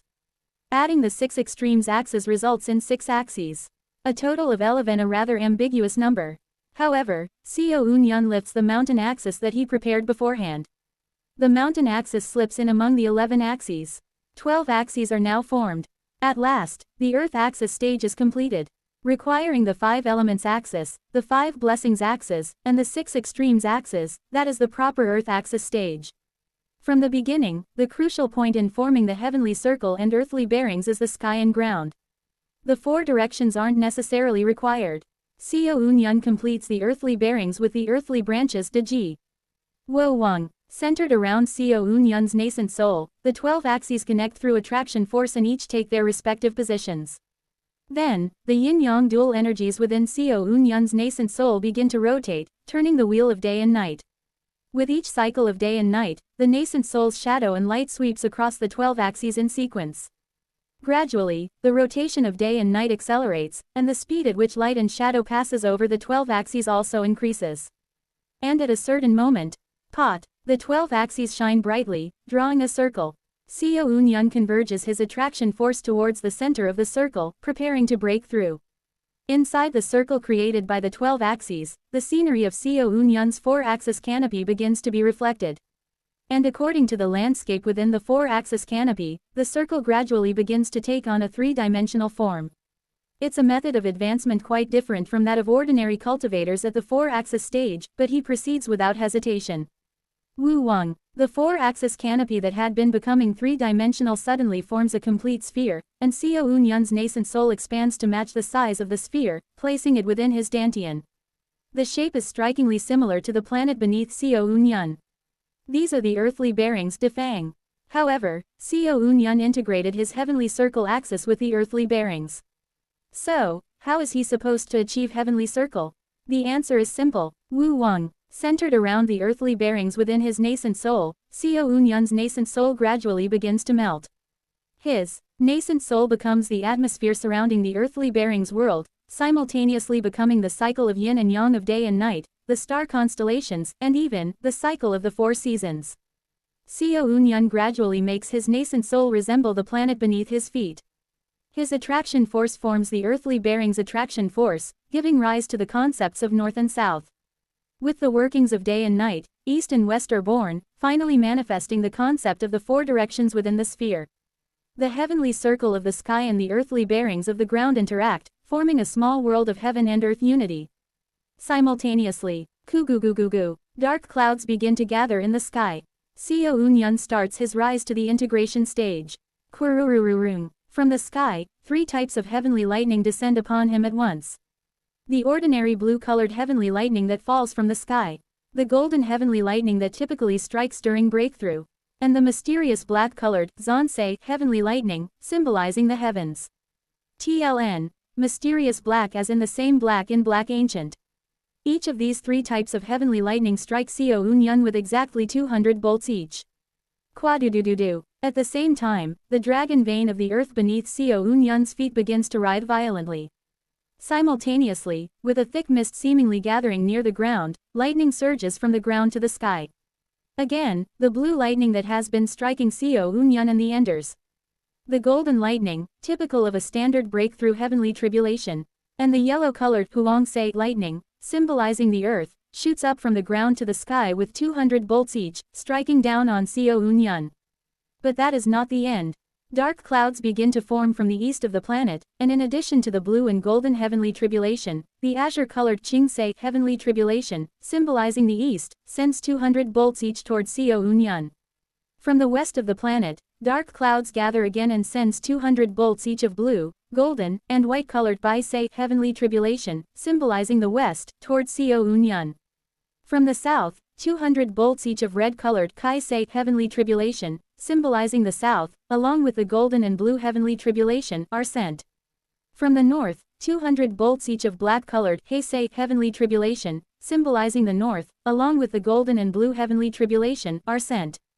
A total of 3,600 bolts of heavenly lightning. The breakthrough heavenly lightning of the integration stage is also known as 6 lightnings Lulei, a powerful heavenly tribulation that fills the positions of the heavens, earth, and 4 directions. Seo Eun-yun can no longer simply crush the clouds with a single blow as he had done before. Kua. But that is still not the end.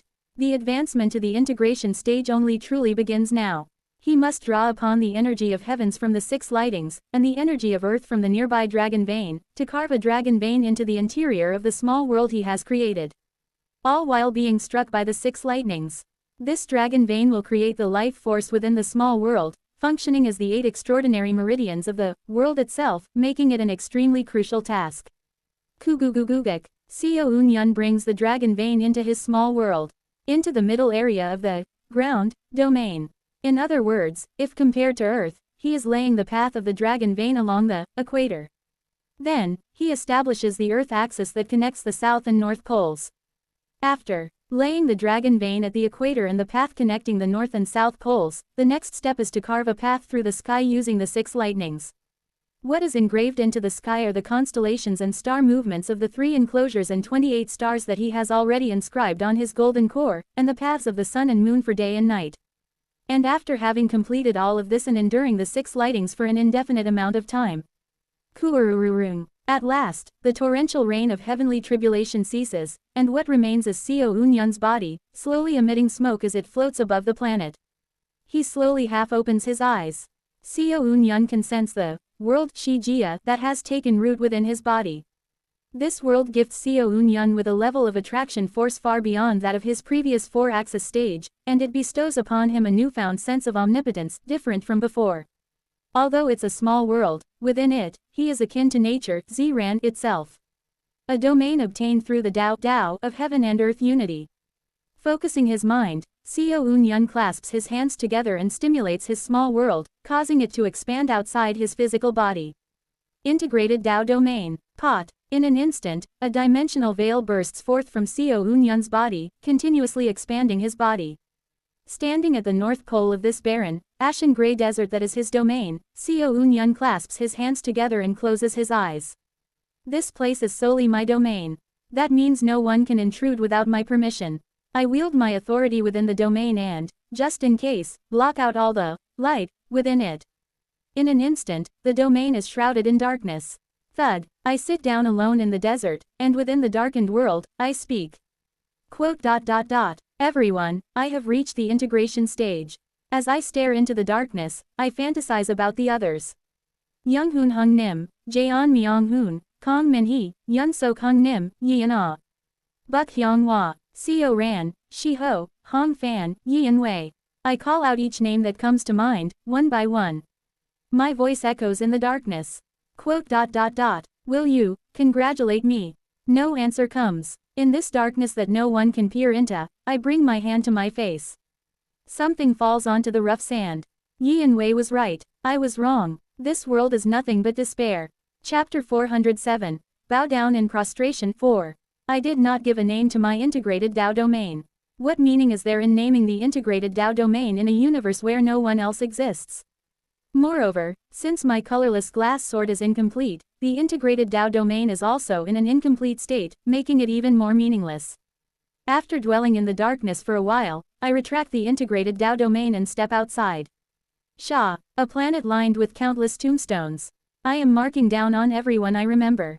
Because, after all, the vast majority of those who existed in this heavenly domain must have died. I still can't forget the sight of the 5 massive middle realms shrinking rapidly and disappearing into light and heat.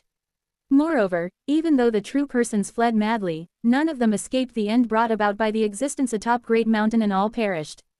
I thought the middle realms and true persons would be safe even in the end, but it seems it only applies to natural ends.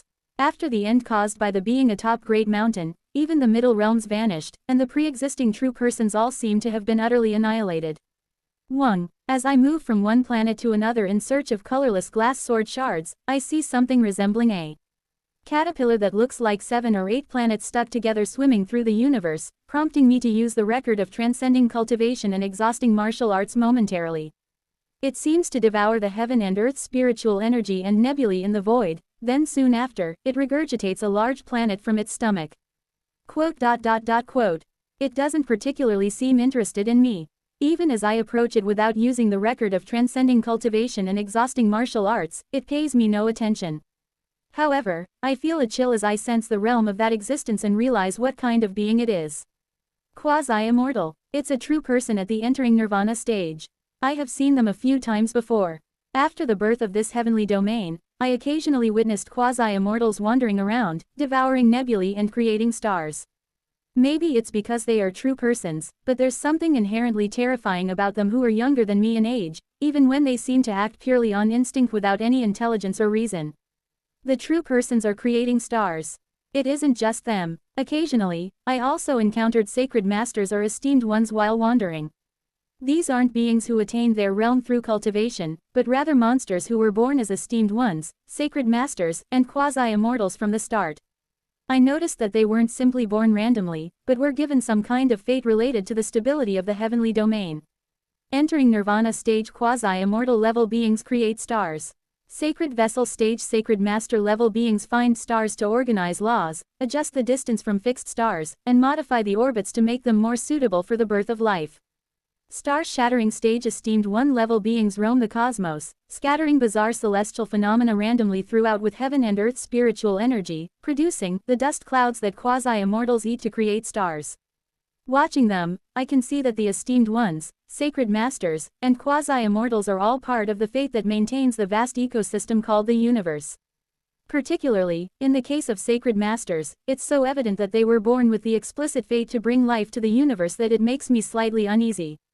The only fortunate thing is that as long as I don't approach them first and interfere with their work, they remain indifferent to me. I continue to avoid direct encounters with the esteemed ones, sacred masters, and quasi-immortals, occasionally observing them while continuing my search for the colorless glass sword shards. 20,000 years pass. If counting the years accumulated from my regressions, today marks my 50,000th birthday. Cling, clang, I repair the colorless glass sword by joining 3 shards I found on a previous planet. The more of the colorless glass sword shards I find, the faster the pace becomes. Over the past 20,000 years, I have been able to restore 10 colorless glass swords.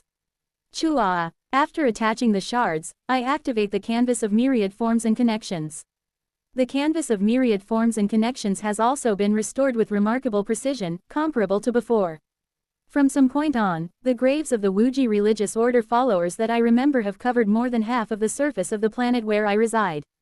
I look at them with sad eyes. My 50,000th birthday. If even one of them had been still alive, they might have congratulated me. No, even if that isn't the case, I could have felt warmth and at least share a conversation. Not much time has passed in the history of this new heavenly domain, and I am still the only one with reason in this world.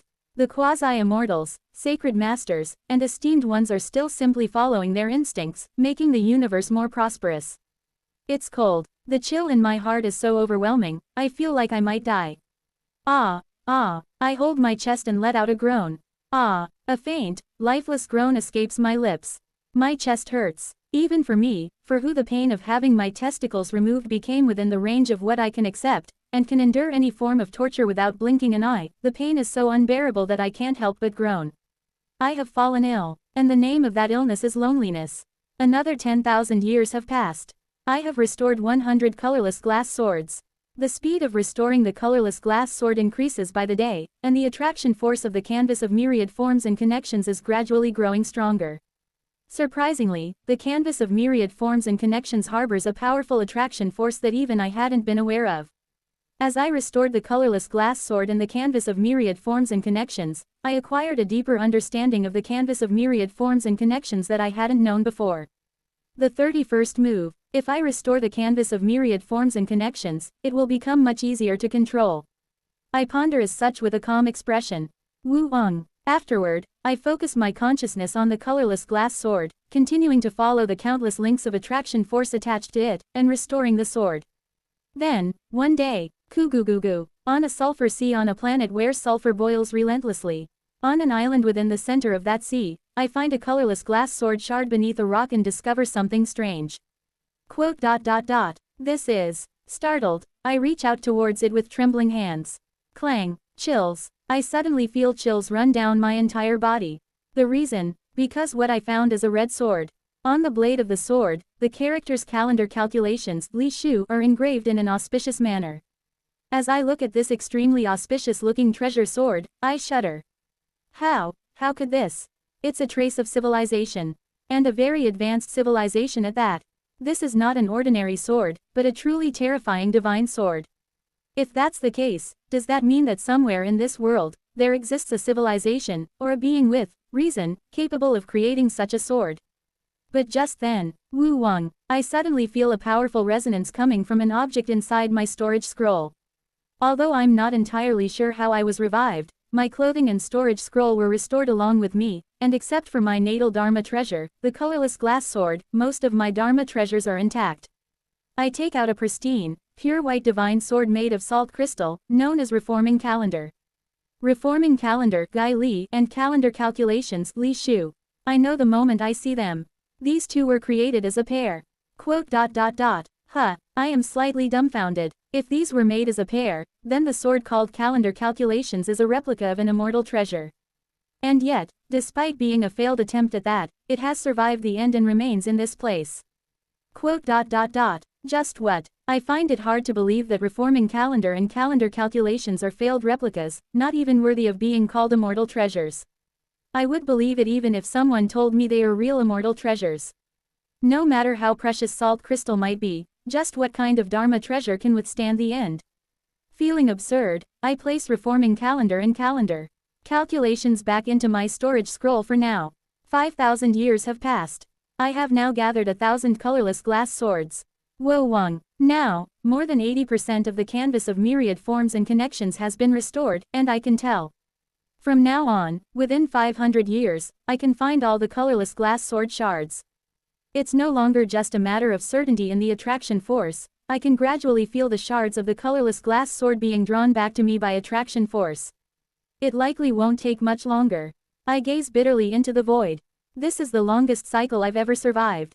But at the same time, it's been one of the most painful and agonizing lives I've ever lived. What does it matter if I live for 100,000 or a million years? In the end, people are beings that swim within the ties of connection. In a place devoid of connections, one cannot grow. In the coming tens of thousands of years, in this world where only those monstrous quasi-immortals, sacred masters, and esteemed ones exist, I would remain unchanged, just as before. Kuguging. Finally, after tens of thousands of years, I have gathered all 3,000 colorless glass swords that had been scattered across the entire heavenly domain. Clang. One of the last shards of the colorless glass sword is fitted into place. However, gathering all the swords does not mean fully restoring the colorless glass sword. I let out a sigh. The very last piece of the colorless glass sword, the tip of the blade. I still haven't found the tiny fragment that forms the final point. I rise from the cave where I found the last shard. Wo Wang. Through the attraction force of the canvas of myriad forms and connections, I focus my consciousness to search for the very last, final fragment of the colorless glass sword. And, just then, something is strange. I can definitely feel that the last piece of the colorless glass sword is in this world. It exists somewhere in this heavenly domain. But even with the canvas of myriad forms and connections, I can't find it. It's just the one, very last piece, and yet, greatly alarmed, I once again raise the canvas of myriad forms and connections to sense through its attraction force. Is it because it's too far away? But it's strange. Even though the heavenly domain is expanding in real time, growing larger, the canvas of myriad forms and connections has always managed to track the shards of the colorless glass sword. This is an incredibly bizarre occurrence. Greatly taken aback, I stomp my foot in frustration. Quagwagwagwagwang. With my stomp, the continent of this planet splits apart, causing earthquakes and tsunamis. The cave I am in collapses completely and disappears. Just before the cave crumbled, in that fleeting moment, I avoided all the falling rocks and escaped, letting out a scream filled with rage. Where is it? The canvas of myriad forms and connections, my canvas of myriad forms and connections, must be restored at all costs. Even if I have already restored over 99%, it isn't enough unless it's perfect. My canvas of myriad forms and connections is, yes. It's Xiao Unyun. It is the essence of myself. To lose even a speck of the canvas of myriad forms and connections would be like forgetting a speck of my own connections. No, I have to find it. I must find it. I don't want to forget even the smallest connection. I can't let even a speck of memory slip through my fingers. I will definitely get it back in my hands. No matter what it takes. I shout with bloodshot eyes. And then, coo-goo-goo-goo-goo, in the debris of the collapsed cave, I discover something. That is, it's clearly an artificially made large disc. It also looks like a shield. Again, something like this appears before my eyes. I stand in front of the disc with an uncomfortable expression. There is no name on the disc. It's merely a disc, nothing more. But it's clearly something created by a civilization. And since I am the only being with reason in this universe right now, there is only one possibility. Either someone scattered it in front of me, or, like reforming calendar and calendar calculations, it's an object that has transcended the end. And then, Wo Wang, as I look at reforming calendar and calendar calculations howling wildly within my storage scroll, I realize it's the latter. Chapter 408. Bow Down in Prostration 5. Wu Wang, reforming calendar, calendar calculations, and an unidentified disc. The three items resonate together. I try to guess the identity of the disc. I see. A failed imitation made by a true person. I heard there are 3 in total, and it seems this is the third. Just as I think so. Pot, clink, clink, clink. The pure white divine sword, reforming calendar. The red divine sword, calendar calculations. The unidentified disc. The 3 items appear to gather in one place before emitting a clear light as they merge into one. And what appeared is, south-pointing disc Ji Nan Pan, a south-pointing disc, also known as a compass. Calendar calculations seems to be pointing north. Reforming calendar seems to be pointing south. Cooing, I look at the enormous south-pointing disc, far larger than myself, and stick out my tongue in astonishment. What is this? A Dharma treasure that appeared out of nowhere. A trace of civilization one haven't seen in ages. It's a sign of intelligence, but instead of feeling joy, I feel a sense of unease and a chill crawling down my spine. I first obtained reforming calendar from Yuk Rin's treasure vault. However, in hindsight, the performance of reforming calendar is insane. It's a weapon that by itself provides the combat strength at the integration stage. It isn't quite on the level of the Mad Lord's wonderfully mysterious fortress, but it is still an extremely formidable Dharma treasure by itself. No matter how much Yuk Rin, a demon beast of the demon race, didn't use Dharma treasures, it's unthinkable that such a treasure would be casually placed in the treasure mountain. Moreover, something felt off when I fought with Jin Ma Yal.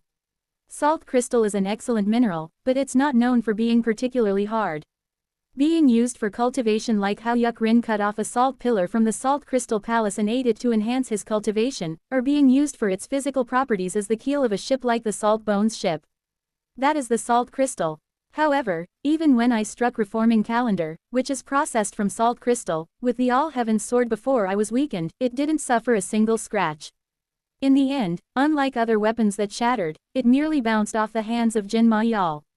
And then there's the divine sword calendar calculations, which I obtained next.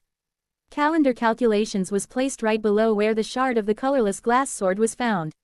Almost as if someone had hidden it there, knowing I would come looking for the colorless glass sword. And the same is true for the disc. As soon as the cave where I retrieved the colorless glass sword shard collapsed, the disc appeared as if it had been waiting, and the 3 Dharma treasures instantly merged into a compass. It feels as if some entity was guiding me toward this compass. The problem is that if I start feeling like this, it's almost never just a feeling. 9 times out of 10, it means a great being is guiding my fate. Some existence is trying to do something with me right now. Through this compass, no less. What is that being's purpose? It could simply be goodwill, but I know better. This world is nothing but a massive calamity. At least for us, goodwill will never come our way. I can't trust anyone. Embracing Yin Wei's philosophy more than ever, I unfold the integrated Tao domain. Wu Wang, with all the spiritual energy and dragon vein within the integrated Tao domain.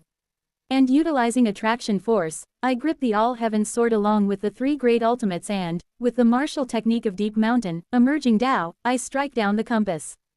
Kugwagwagwagwang. The compass, struck within the integrated Tao domain, pierces through the domain and embeds itself directly into the planet's core. That's right. Instead of shattering on the spot, it was deflected and lodged itself there. Retracting the domain, I glare at the compass. Not a single scratch. With my current strength, I can go hold my own against someone at the quasi-star shattering stage. It's clearly an artifact formed by the combination of the integration-level Dharma treasure reforming calendar calculations, along with the unidentified disc. It'd be accurate if one thinks of it as a grand perfection integration-level Dharma treasure. However, the single strike I just delivered isn't a joke. If hit directly, I could have sent even Hyeonium straight to the afterlife. Yet, the compass took the hit and didn't even get scratched. I let out a low growl, glaring fiercely at the compass. I can tell, this isn't just some integration-level Dharma treasure. It was said to be a failed product of an entering nirvana quasi-immortal, but honestly, I don't really know. Though the compass isn't particularly large, I can't help but feel the same unknown pressure from it as I did from the serving command arc. The legendary discarded immortal treasure that pierced through the head of Lofty Dragon, the serving command arc. Its majesty was truly overwhelming when I first saw it. And this compass seems to exude a similar level of pressure. After staring at the compass for a long time, I decide to ignore it and head to a planet in the opposite direction. Enough, I'm abandoning it. I don't know which true immortal or higher being is trying to toy with me again, but there's no reason to play along. After passing by a planet while thinking such thoughts. Goo. Quote. Exclamation mark quote. I lock eyes with a true person in the shape of a frog with its entire body covered in eyeballs, clinging to the back of the planet. Blink. The quasi-immortal in the form of a frog looks at me and opens its mouth. Chuaik. This crazy. I turn pale and dodge the quasi-immortal's tongue. No, should it even be called a tongue? It looks like a sea anemone with soft starlight swirling around it. If Azure Tiger Saint's Azure Spirit Starlight Quintessence Great Method took the form of a tongue, it'd probably look like that.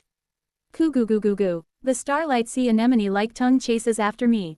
Damn, I don't understand why something that had no aggressiveness towards me is suddenly showing such behavior.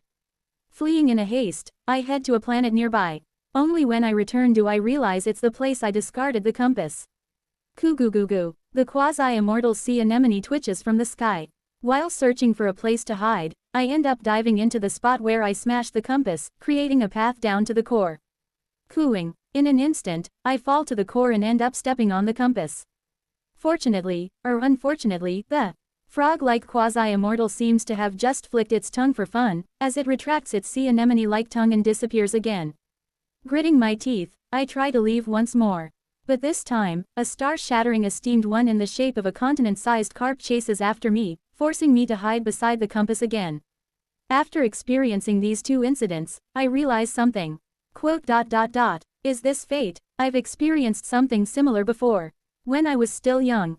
It's the same feeling as the time when I struggled desperately at Ascension Path, trying to prevent my comrades from being handed over to Seo Weo, the Mad Lord, and the Heavenly Being Trio.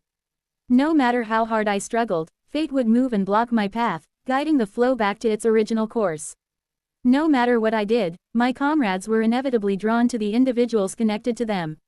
Recalling that time, I understand that someone has manipulated my fate to guide me to the compass. Quote. So, I'm supposed to use the compass. I hesitate for a moment before letting out a small laugh. After all, I have nothing left to lose. With a bitter expression, I reach out and touch the compass. Wu Wang. As I infuse my consciousness into it, the name and usage of the compass flows into my mind. The name of the compass is the South Polar Compass Nanji Pan. Its ability is to guide the best path towards the entity connected by attraction force. I can't help but laugh in disbelief. It feels contrived, just when I can't find the last fragment of the colorless glass sword. Just when I need help to locate the colorless glass sword, a Dharma treasure that can do so appears right before my eyes. It's clear that someone's intentions are at play, and it doesn't make me feel comfortable. But I have no choice but to place my hand on the South Polar Compass and register the attraction force for the colorless glass sword. Someone is moving me through the South Polar Compass. And the power and fate that this someone possesses are beyond what I can escape from at this moment. If that's the case, though they are words I really despise, I have no choice but to follow them. This world is a play under fate, and we are merely actors acting within this play. Like an actor, you should just be faithful to your role. Otherwise, you'll be driven off the stage. Co Wales words. Despite my irritation, I have to admit that in this situation, I have no choice but to follow his words as I glare at the compass. Fine, I don't know who is trying to do what with me, but for now, I'll act according to the role assigned to me. For now, I'll faithfully perform the role I've been assigned. Riding the South Polar Compass, I cross the universe. Wu Wang. The South Polar Compass needle, reforming calendar, points in a specific direction, and I use attraction force to fly there with the ground shrinking technique. Wu Wang. And some time later, the South Polar Compass sends a signal saying we arrived at the destination. The South Polar Compass, much like the navigation systems on Earth, sets a target and provides the best path to it, and when you arrive, it sends a signal like this. Following the guidance of the South Polar Compass, I descend in front of a rocky cave on a certain planet. Then, sweeping my consciousness around, I operate the canvas of myriad forms and connections across the entire planet to search for the colorless glass sword fragment. But nothing appears. Even after fully revealing the colorless glass sword and pulling with the attraction force of the canvas of myriad forms and connections, nothing comes out. Quote. After retrieving the colorless glass sword, I re-register its attraction force into the South Polar Compass and speak. Guide me, South Polar Compass. The needle of the South Polar Compass spins around before pointing to some distant part of the universe. It's saying the fragment is located in another place. I feel my blood boil in frustration, but I calm my anger and ride the South Polar Compass towards the direction it indicates. And there, too, the colorless glass sword fragment is nowhere to be found. And once again, the South Polar Compass points to yet another random location. Even though I am overwhelmed with the urge to smash the South Polar Compass to pieces, it won't break anyway. And if I can't control my anger and throw it away, I will immediately find myself under the bizarre misfortune of being chased by quasi-immortals or esteemed ones, binding me right back to the side of the South Polar Compass. Even if misfortune arises, I can't neutralize it like before. If I use the phenomena extinguishing mantra to nullify the misfortune, the owner of Great Mountain would come looking for me again. At this point, I have no choice but to play along with this puppet show, the intentions of which remain unclear. And so, tens of thousands of years pass. 100,000. It's my 100,000th birthday. Once again, I sigh at the stupidity of the South Polar Compass pointing to yet another strange location, and I adjust the compass to embark on another journey through the universe. How many tens of thousands of years has it been? I don't know what the intentions of the being that sent the South Polar Compass to me are, but without any explanation as to why they're doing this to me, they tied me to the South Polar Compass and dragged me around like a dog, forcing me to travel to every corner of the universe. What dog-like place will I travel to today? For tens of thousands of years, I've been traveling with the South Polar Compass. Even with just the intermittent cultivation I managed during these travels, I have already reached the mid-integration stage in both Heaven and Earth tribe. Is it because the new heavenly domain has not been around for long? Every corner of the universe is overflowing with Heaven and Earth spiritual energy. Thanks to that, I am able to reach a somewhat corresponding realm after tens of thousands of years. With exhausted eyes, I arrive on some star, guided once again by the South Polar Compass, and as always, I can't give up hope, so I struggle to find the last fragment of the colorless glass sword by moving the star's dragon vein and activating the canvas of myriad forms and connections. Goo. The dragon vein of the planet roars under my influence, briefly operating according to the formula of the canvas of myriad forms and connections. Not here either, huh? I sigh and once again fly off towards the next location indicated by the South Polar Compass. And just then, Wu Wang, quote. Suddenly, I notice the energy of the dragon vein, which has been boiling throughout the entire star, seems to be stretching beyond the star. What's this? Did I see it wrong? I rub my eyes, and the sight quickly disappears. However, after reviewing the records stored within the canvas of myriad forms and connections, I realize that it wasn't a hallucination. I definitely saw it. Just what was that? When I examine the planet again, I see that the dragon vein has quietly returned to its dormant state within the planet. Time passed. As I continue traveling through the universe with the South Polar Compass, I begin to see the vision I previously witnessed more frequently, and at some point, I become certain that it isn't an illusion. Wu Wang, the dragon vein is extending beyond the star. The dragon vein, stretching beyond the star, connects to another star like a massive pillar. And I can vaguely see that the other star is also connected to another. It isn't a hallucination. Quote. I see. Only now do I understand why the South Polar Compass has been dragging me around the vast heaven and earth and four directions of the universe. Was it to give me this vision? It seems that way. This vision of the dragon vein is unique. All the stars in this universe have spirit veins of heaven and earth spiritual energy flowing within them. And that level of spirit vein can be seen by anyone at the core formation stage. However, the pillar of spirit veins that extends beyond the stars is not easily visible. Only those who have traveled to millions of stars, analyzed their energy, and repeatedly activated the dragon veins can see this pillar.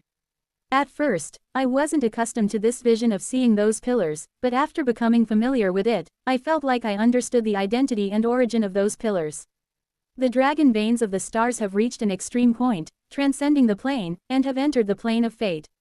It was something I couldn't perceive at first because the endless spirit veins of the stars simply transcended over the plane of soul. The stars seem to be far apart, but that isn't the case. In reality, they are closely connected, emitting attraction force towards each other in the plane of fate. Only through the spirit veins that shot up into the plane of fate can I faintly catch a glimpse of this. All the stars in this universe are connected by countless pillars of light. This is truly a scene that brings to mind the concept of Indra's net. I give to this pillar of light, that is, the dragon vein of the stars, a name. The star's dragon vein, star vein, Xingmai. Pot. Together with the South Polar Compass, following the star veins, I fly towards the direction the compass indicates. As expected, I can't find the colorless glass sword fragment this time either. However, since the day I clearly gained the eyes to see the star vein, I realized that the South Polar Compass isn't leading me aimlessly. With each journey with the South Polar Compass, my ability to see the star vein eye, is further enhanced.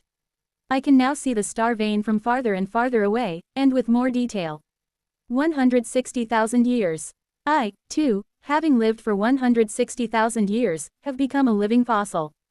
The lifespan I received in the integration stage is nearly exhausted, and as a result, wrinkles are gradually appearing on my skin and face.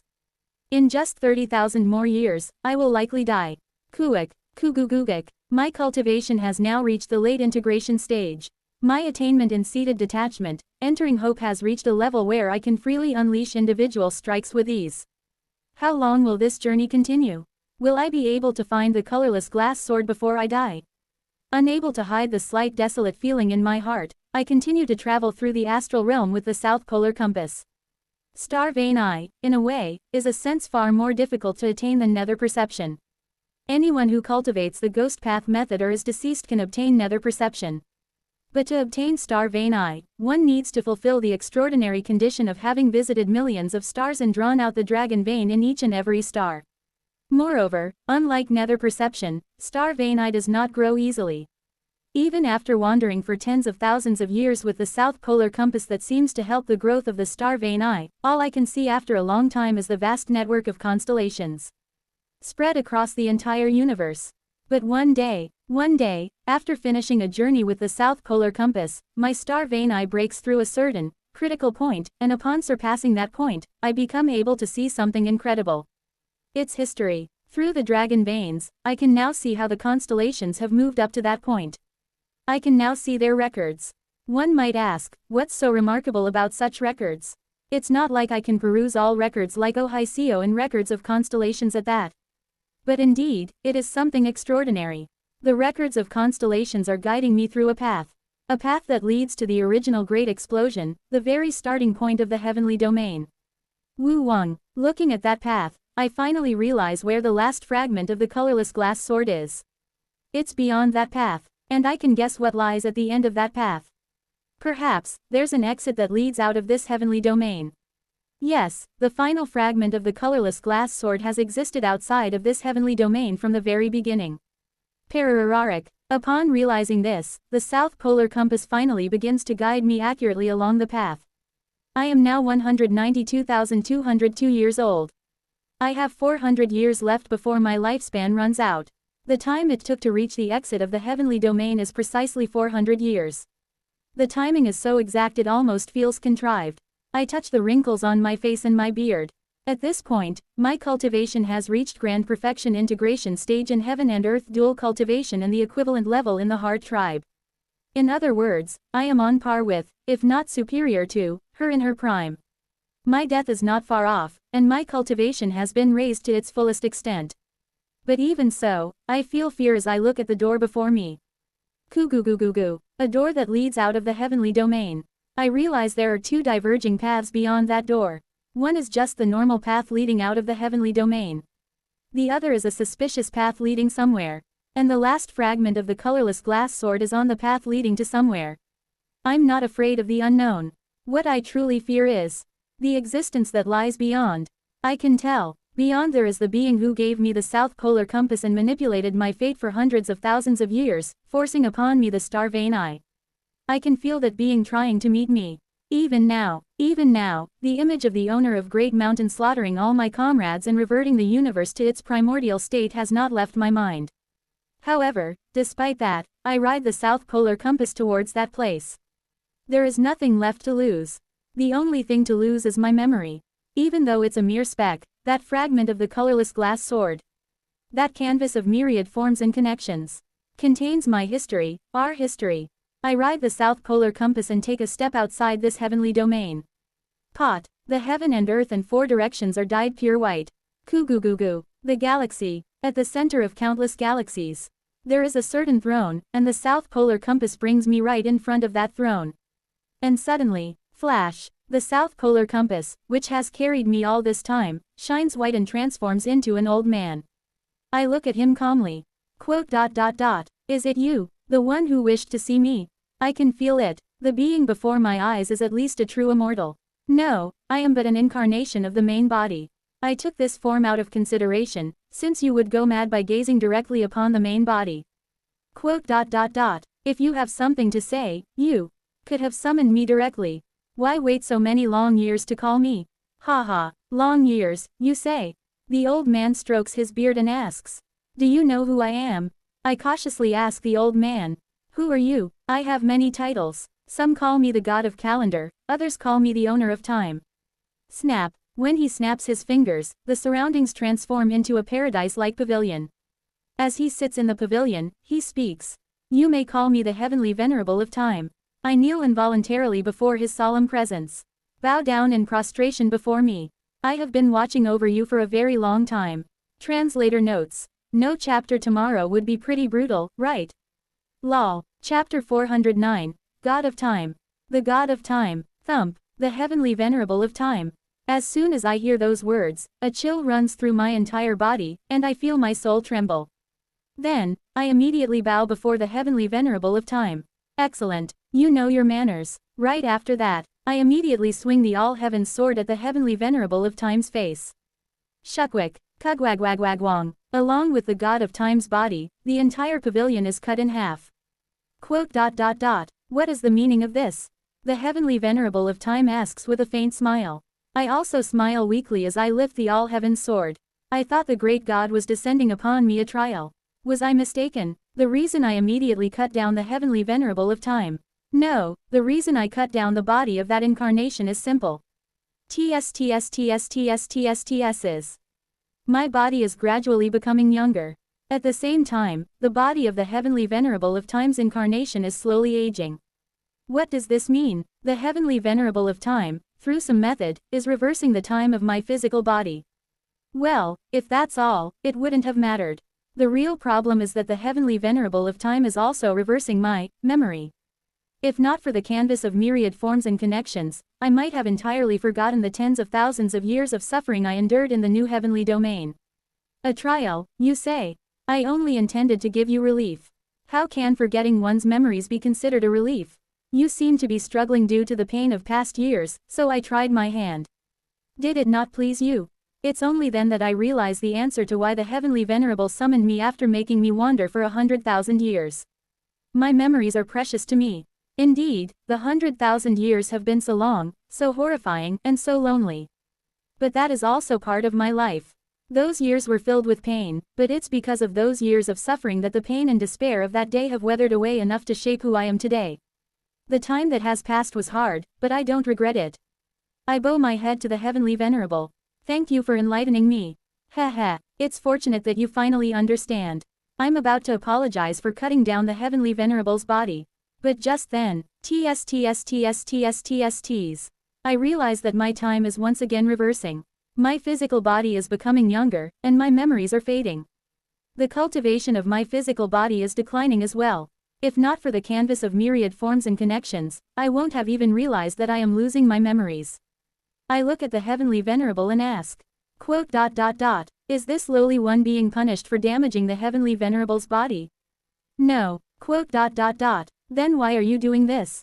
The God of Time does not answer.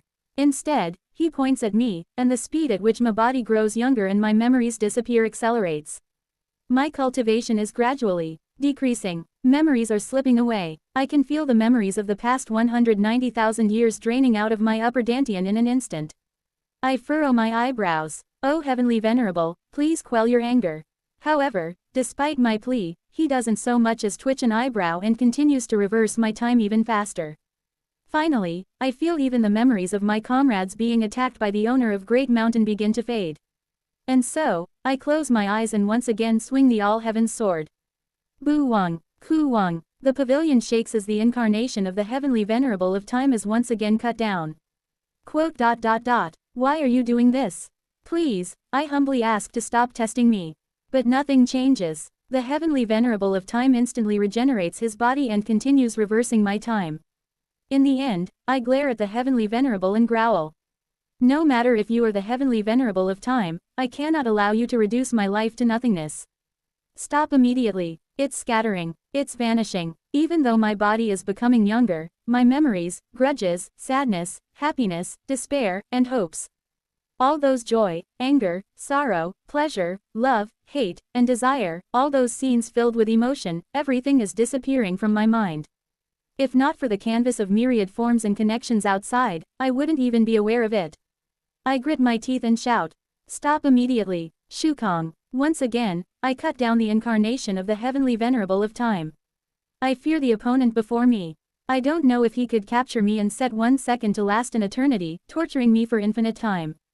Having seen the God of Great Mountain collapse the universe, I can't even imagine the limits of these beings. But even so, for the human named Seo Un-yun, the time I've spent until now is far too precious. No matter if the opponent is a god, I can never forgive anyone who would reverse my life and erase it as if it never existed. With my eyes rolled back, I wildly swing the All-Heaven's sword. Ku-gu-gu-gu-gu. The pavilion crumbles. The world cracks. But as time passes, my cultivation continues to decrease. The only thing that doesn't fade is the level of martial arts maintained by the enlightenment held within the canvas of myriad forms and connections. Stop this at once. The years spent in the ancient Force realm. The memories with the Wuji religious order. The countless recollections that formed after falling into the Nether Ghost realm. The time I joined the Grand Cultivator Association and became a Grand Cultivator. The moments when I faced Hunwon and Seo Weol, using the power of Salt Mountain. They are all gradually collapsing. And the leakage of memories continues to the very beginning of this cycle. See, could it be, if this keeps up, will I lose the memories from the previous regression as well? Just as I think so. Then, pasasat, quote. Exclamation mark quote. According to the sequence of time I am experiencing, the memories from right before regressing to the start of the 19th cycle, and those of the 18th cycle, should have disappeared. But they don't. Instead, the memories begin to be erased in roughly the spatial sequence from when Jaeon Myung-hoon and I ascended. The memory of ascending with Jaeon Myung-hoon in the 17th cycle disappears. The memory of blocking the owner of heavenly punishment's heavenly tribulation disappears. But, Wu Wang, the memory of meeting and talking with Yang Su Jin's remnant at Shattered Heaven Peak does not fade away. As if that memory is untouchable, even by the heavenly venerable of time. My memories in cultivation continue to diminish, until I eventually return to the time of the first cycle, when I was just a second-rate martial artist. And eventually, to the starting point of the first cycle. The events at Ascension Path. The confusion I felt upon opening my eyes there. And finally, Su. Huh, what's this? There's a memory that's completely white. I can't quite tell what it is. Then, the body of the heavenly venerable of time suddenly explodes. Kukwik, quote. Exclamation mark question mark quote. No, it isn't just his body. The entire pavilion he has summoned shatters abruptly, and we are returned to the throne of the galaxy where we had originally been. Goo. But that isn't the real issue. Pure white light. Light is boiling in all directions, and the entire region that seems to belong to the heavenly venerable of time is violently shaking. With my body that is now no different from a mortal's, I try to resist through the all-heaven's sword, but I can't do anything. The white memory also doesn't completely vanish from my mind. Instead, time continues to reverse. The day we were heading to a workshop in an SUV. The time Jaeon Myung-hoon handed his work over to me. The events at the company. University, military service, the beginning of university, high school, middle school, elementary school, kindergarten. And even infancy. Quote. I have even forgotten how to connect myself to the colorless glass sword. Ah, but what is the colorless glass sword? Baba, Abba, the world is bright, it's nice. A bit cold, I think I wet myself. I'm hungry. Mom, Dad, I want milk. It's warm, I will soon enter the world. Mom's love flows into me through the cord in my belly. I have to leave Mom's belly soon. Thump.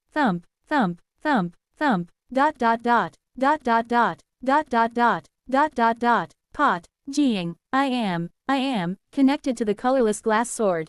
I don't remember anything. The memories of my physical body regressed to the level of a fetus, even before the formation of sperm and egg, and completely returned to nothingness. Woo. However, I still have the colorless glass sword. For a moment, I lost hold of the colorless glass sword. But at this very moment, my physical body has completely disappeared, and the only thing that remains is my natal Dharma treasure linked to my soul, the colorless glass sword. My memories contained within the colorless glass sword, within the canvas of myriad forms and connections. Yes, this is what proves my existence. The brilliant history embedded in my sword, that is what proves me. In this moment, I am the colorless glass sword. Seo Un-yun, I become the sword, a sword that can cut and sever everything, but cannot sever itself. That dull sword. Inside the colorless glass sword, I gather the will of my entire life and unleash an all-encompassing strike of seated detachment, standing oblivion. Within the colorless glass sword, I channel my lifelong will and squeeze out everything from seated detachment, entering hope, unleashing an all-encompassing single strike. Perhaps the incarnation of the heavenly venerable of time has vanished, as he is nowhere to be seen. This world, densely packed with galaxies and overflowing with light, makes it impossible to discern where anything is.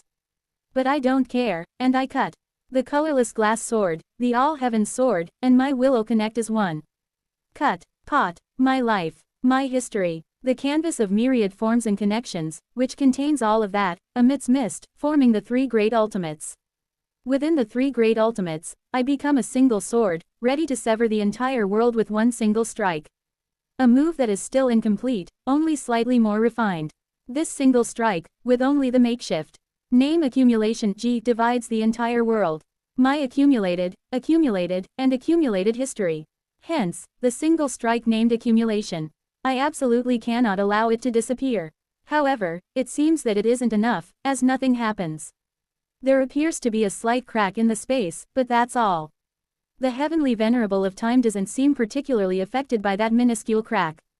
Nevertheless, without care, I unhesitatingly perform the sword move from beginning to end. I know I can't inflict any significant damage anyway. So, I can only do everything I can. And at the last moment of my sword move, at that final instant, I feel something catch on the tip of my sword. In the next moment, snap, quote. Unpleasantly, I am back to where I started. So are the surroundings. The heavenly venerable of time and I are both back in the pavilion where we originally were. Quote. Why did you do this? Misfortune is, essentially, pain. He laughs, drinking tea that has appeared from somewhere. To return that to you, there was no other way but to do so with pain. Quote. Exclamation mark quote. I look at the tip of my sword. The last fragment of the colorless glass sword has returned to the tip of my blade. The canvas of myriad forms and connections is restored once more. For the first time in 190,000 years, I let out a sigh of relief and collapse into my seat. Quote. Thank you. Honestly, I don't trust the heavenly venerable of time. He claims to have returned the colorless glass sword to me along with misfortune, but there is undoubtedly another purpose behind it. Without hesitation, I question him. However, aside from expressing my gratitude, was it truly to return my possession? Indeed. Of course, there was another purpose. What was it? He grins. If I tell you, will you even be able to listen? Quote. Well, considering you're a madman crazy enough to swing your sword even within my authority, I suppose you wouldn't go insane. The heavenly venerable of time nods and immediately begins to speak. I tried to gaze directly at the owner of light. Since their main body is surely beyond, if I can just find those coordinates, I might be able to become like them. Quote. Question mark quote. What did rewinding my time have to do with the owner of light suddenly being mentioned? However, despite its seeming like insignificant information, I soon realize that my soul, domain, and physical body are vaporizing into light. Snap. The heavenly venerable of time snaps his fingers, and my body returns to normal, leaving me in utter confusion. What's this? I didn't even confront the governing immortal directly, just heard a few lines of information, but why? Why did my body suddenly start to dissipate? The heavenly venerable of time smiles bitterly and sips his tea. In the end, I couldn't find them. As expected, they're thorough from beginning to end. Quote. I want to ask more but choose not to. Just hearing a few lines of information nearly dissolved my body. If I learn more details, I might be cursed even beyond regression, just like when I looked directly at the owner of heavenly punishment. Instead, I change the question. What exactly is it that you want from me? It's the question I most want to know. The heavenly venerable of time takes another sip of tea. And then, in the next moment, quote. Exclamation mark quote. His body suddenly begins to decay rapidly. His body, not just wrinkled, but completely oozing with pus and rotting away, turns into a decayed corpse. His clothes suddenly deteriorate into rags, and his tea turns into foul rotten water. The pavilion that was the once idyllic peach garden paradise we were in becomes a ruin. It's as if time accelerated, aging everything to ruin. Drip, drop, his eyes completely rotted away, leaving only the hollow void in the eye sockets of the heavenly venerable of time. Slurp. The corpse, now a decayed husk, sips the rotten water and speaks. Quote. What I want is meaningless. What you desire is far more important. Quote. Pardon. Thud, thud, his flesh begins to fall off in pieces. We don't have very much to offer you. A few lines of information, at best. But with that, we can never directly interfere with the story. We would remain a supporting character for life. Quote. Even if we wanted to give you something, everything we offer ends up distorted and twisted. But, you see. The decaying figure smiles. If we were to make an enormous sacrifice ourselves, it's possible to give you a very small and insignificant gift. I intend to give you a gift. Quote. What kind of gift are you speaking of? Thud, thud, thud. Finally, half of the flesh on his face has fallen off. He now has the head of a half-exposed skull. You. The corpse smiles. Perhaps because his vocal cords have decayed, his words turn into mental speech. And then, as the heavenly venerable of time continues, I feel a chill run down my spine. Wouldn't you like to return to that time? Quote. Exclamation mark quote. To the moment just before all your cherished people were slaughtered by the great mountain supreme deity. Shudder, shudder. I tremble. Is it fear of the heavenly venerable of time's authority, which can turn back time? Is it confusion over whether he knows about my regression or not? Is it because I can't understand what tricks he might be up to? No, this is anticipation. At the same time, a powerful yearning. I am fully aware that the heavenly venerable of time before me is undoubtedly suspicious. He might be planning on doing something with my regression. However, despite that, shudder, shudder, shudder, shudder, shudder, I feel my entire body tremble with an intense yearning. For 100,000 years. No, for even longer than that. I spent my entire life yearning for them. Inside that loneliness, if I were to use my own regression, it will ultimately be before I enter the bright cold realm. If that happens, all the connections I had built up will be completely nullified. But if it's as he says, I will be returning to the time when those connections still exist. I feel like I'm going insane. I feel like I'm going insane. This is a temptation that I absolutely cannot refuse. It's a forbidden fruit that, even knowing it's poisoned, I cannot help but bring to my lips. In the end, I finally voice my desire. Quote, I want to go. Drip. A single tear falls down my cheek. The heavenly venerable of time, whose body has now fully begun to weather away, smiles. I can send you. Drip, drip. From the tip of the chin, droplets gather and fall one by one. My body trembles uncontrollably, my chest is swelling with emotion, and I can't endure it. But for the great sacrifice I'll make for interfering with you, I should receive something in return. Quote, What is it? What do you want? Let's make a contract with me. Swish. He raises a finger. The flesh of his finger completely erodes away as I watch, leaving behind bare bones. Even the bones are gradually weathering before my eyes. No, it isn't just the bones. The entire world itself is weathering. It's strange. With his authority, he should be able to converse with me in a perfectly intact state, so why is this happening? It's as if he can't stop the weathering that is currently occurring. As if time is spiraling out of control. Do you know what your fate is? Every time he speaks, the rate of weathering increases. Time is running wildly. Even his skeletal remains are now crumbling. The pavilion has turned to ashes, and the paradise around us has become a handful of sand. Even space itself seems to be collapsing. And, within that crumbling world, I shake my head.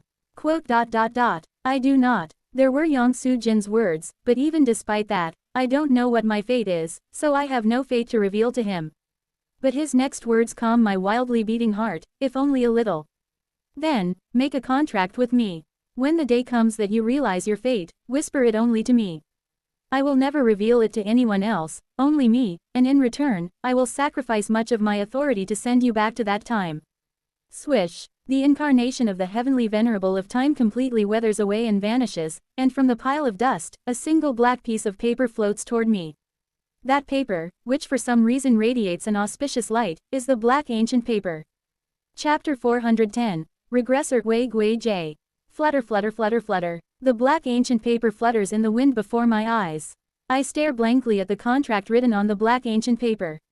The heavenly venerable of time will rewind my time to before my comrades were slaughtered, and in return, I will reveal my fate to the heavenly venerable of time when I realize it. I can return to that time, to the time when I had not yet lost my connections. I tremble in the ashen world. The idea of returning doesn't evoke any emotion in me. But the power of the heavenly venerable of time means that my regression point itself will be fixed. It will fix the uncontrollable death regression time. Thump, thump, I clutch my trembling heart. I understand. I can never refuse this offer. My vision blurs. I am someone who has lived for 190,000 years. I am someone who thought I tempered myself in pain and nothingness.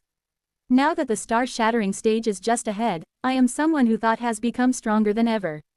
But now, I finally understand. From the tips of my fingers to the deepest depths of my chest, I tremble.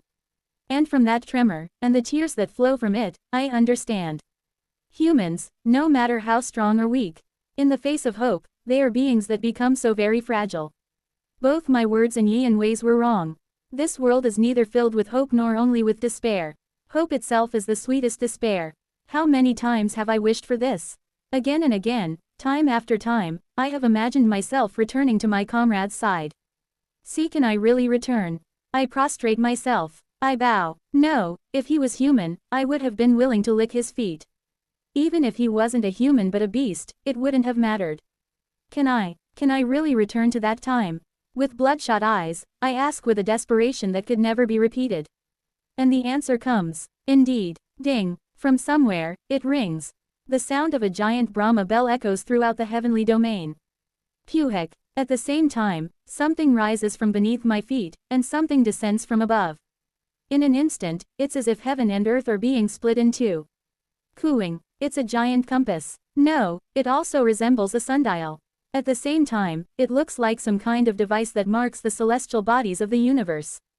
It's a compass that calculates the bearings and coordinates of the universe, a clock that measures time through light, and the essence Jinghua of the calendar method Li Fa that determines the calendar of heaven, earth, and all phenomena. It's as if all things in the universe and the starlight of the cosmos are converging on the center of this bizarre yet sacred structure. Before conversing with the heavenly venerable of time, I briefly recall the throne of galaxy I saw. Kuguguguging. In hindsight, it wasn't a throne. It's merely one of the countless axes of the celestial globe formed by the river of stars. Puhek. My eyes burst, and blood pours down.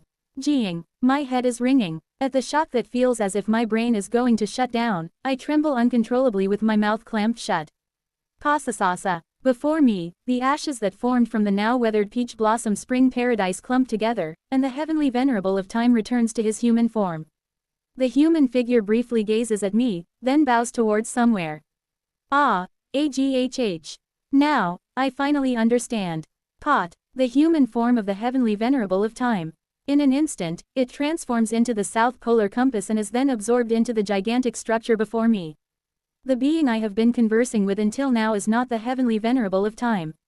Isn't it absurd from the start? If he is the heavenly venerable of time, does it make any sense that the main body of the heavenly venerable of time has been carrying me around on his back throughout all the corners of the universe for 190,000 years to open my star-vein eye? Starlight begins to gradually fill the structure. My head explodes, and my brain matter spills out. However, even so, I cannot die. My time is fixed here, as if I can never proceed beyond death, even if my domain, soul, and consciousness all shatter. At the same time, I am able to understand about the being I have been conversing with until just now. About the being who introduced himself to me as the heavenly venerable of time and tested me. It is not the heavenly venerable of time. I recall the words of Jin Ma Yal. That the heavenly craftsman created an immortal treasure for the god of calendar to contain the being's strength. Indeed, the being I have been conversing with until now is the immortal treasure, Xian Bao, of the heavenly venerable of time. A proxy of a god. No, to be exact, it's merely an incarnation of the proxy. I have never once spoken directly with the heavenly venerable of time. I have only discussed a contract with the incarnation of their proxy. As I cling to it, finally, the proxy of the heavenly venerable. The god's immortal treasure reveals its true form. Geeing, my head hurts. Clang, clang, clang. The moment I gaze upon its true form, I am struck once again with the impact that feels as if my very domain is collapsing. Its true form is a celestial globe forged from the river of stars, a vessel capable of containing an entire heavenly domain. Knowledge, along with a name, flows into my mind. The immortal treasure, Xian Bao, of the god of time. The southern polar ritual treasure, Nanji Bao Yi, Youngsung Ling Sheng. Unable to die, with my upper body completely obliterated and only my soul remaining, I kneel and scream in despair before the majesty of Youngsung Ling Sheng. Keying, gazing upon it, countless possibilities of time flow into my mind. Geeing, failing to follow Kim Young-hoon, the possibility of spending 1,000 years researching soap and reaching the pinnacle of soap. Surrendering to Yuan Li and becoming his disciple, the possibility of ascending to the blood yin realm then invading the bright cold realm, tearing out and eating Kong Minhe's heart to advance to the star-shattering stage. Or after believing that the immortal treasure of the god of time is actually the heavenly venerable of time until the very end, the possibility of being mocked until the very end and eventually being forced to stamp the contract under the threat of the immortal treasure, leading to my 20th return. Countless possibilities flow before me. But those aren't what's important. What's terrifying are the symbols etched on Youngsung's path. Black snake biting its tail. Mountain Shan exuding darkness. Taiji in the shape of a fetus. Black sun. Bird trapped in a cage. Sun and moon pair of eyes. Lightning spear. White wheel. 6 interconnected stars. Transparent seed. Black and 3 great ultimates. 11 symbols in total are engraved in a grand scale. Some of them are shining brightly, but the black snake and sun and moon eyes do not emit any light, and although the lightning spear and fetus are glowing, their light is extremely faint. Pasasasasa. The world seems to be turning white. Through the symbol, that being beyond is watching me. The owner of Great Mountain is observing me through the mark of the mountain, Sean. Are you there? With that, the gaze that is upon me vanishes. But I can tell. My entire body breaks out in chills. They are coming. Ding. Once again, the sound of the Brahma bell echoes throughout the entire universe. It's a sound originating from the center of the structure before me, from where the starlight is converging. TSTSTSTSTs. The elderly figure appears before me once again. But this is not the same old man who appeared earlier. With light and shadow rotating around its entire body, it's something trying to clumsily mimic a human. The body of something mimicking a human twists. It looks as though an existence beyond mortality is awkwardly adjusting its form to communicate with a mere mortal like me. The incarnation of the immortal treasure that has been conversing with me just moments ago, the South Polar Compass. I realize that it's now ceasing to reveal itself as an incarnation, and instead is preparing to converse with me as the main body of the immortal treasure Young Song. On behalf of the Lord, I shall ask you. It asks, will you make the contract with the Lord? Pot. My body reverses once more. My body and domain, which gazed upon the fragments of distant existences, is beginning to recover as if time is turning back. I want to go insane. No, I want to lose my mind, drooling saliva, and sob uncontrollably. But I can't. The being before me is forbidding even that and is forcing me to answer. I, with my entire body trembling, I weep. I must answer. I must answer. Isn't the Great One before me waiting for an answer? And then, it happens. Geeing. Once again, something resonates. And I understand. This is not a headache ringing in my head. Rather, it's something resonating deep within my chest. That's right, this is. It's the colorless glass sword I have harmonized with for 190,000 years. A wave coming from somewhere connected to that colorless glass sword. That wave is awakening my mind. When the wave reaches its peak, I can momentarily see a vision. It's a woman in white stroking a jade-colored deer. No, I am mistaken. What she is stroking is a jade-colored norgay. She looks at me and says something. Was what I just gave you also a curse? The memory of that moment soaks my chest. With that, I snap awake. For some reason, the overwhelming presence of Young Song, who is intimidating me, no longer seems to matter. Oh Great One, speak. The Great One said if I make the contract, you will turn back time, correct? That is correct. One thing, may this lowly one inquire. I bow and prostrate myself before it. If time were to return, and I were to meet those comrades from that time, will they be the ones I long for? Please grant me the answer. It does not respond. From its silence, I can be certain. I already knew. It's something I have known for a long time. It's a fact I have learned from repeatedly returning back in time. No matter how many times time reverses, I can never return to the time I wish for. An ironic paradox. There is a person who lost someone they love. They regress and arrive at the point just before losing their loved one. But is the one they lost, and the one they loved, truly the same being? Absolutely not. The one who returned was together with the one they lost, until their death, but the one they loved, after returning is someone who has not experienced their own death. In other words, unless the one they lost also regresses together with the one who returned, no matter how many times the regressor returns, they can never meet the one they seek.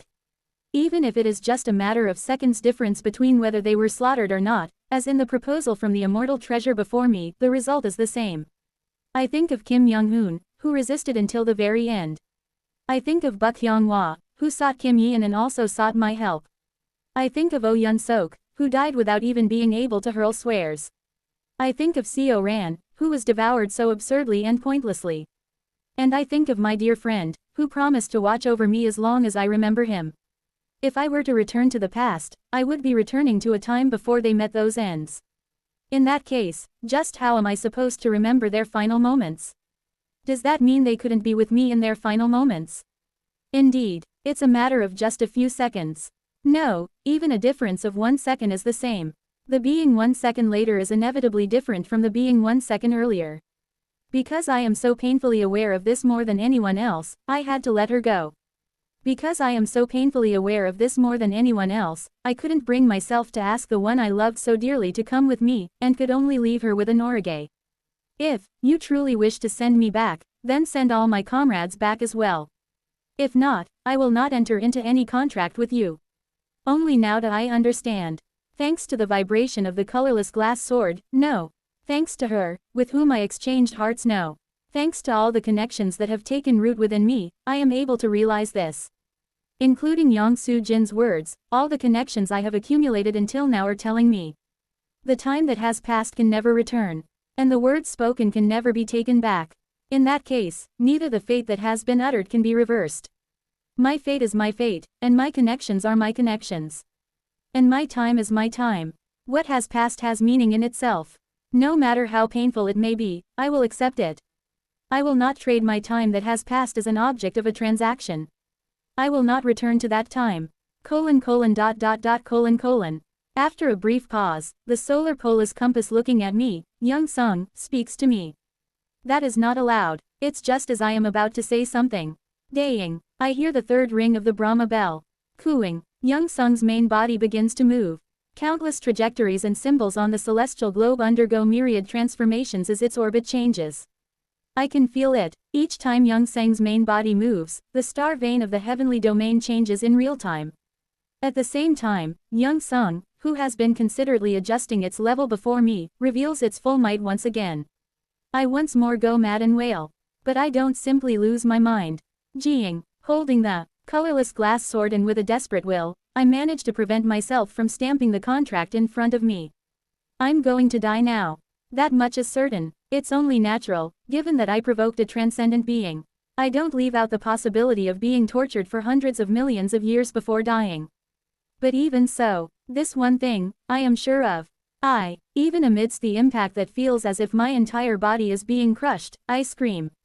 I'm not wrong. Waduduk. I feel my arm being plucked off.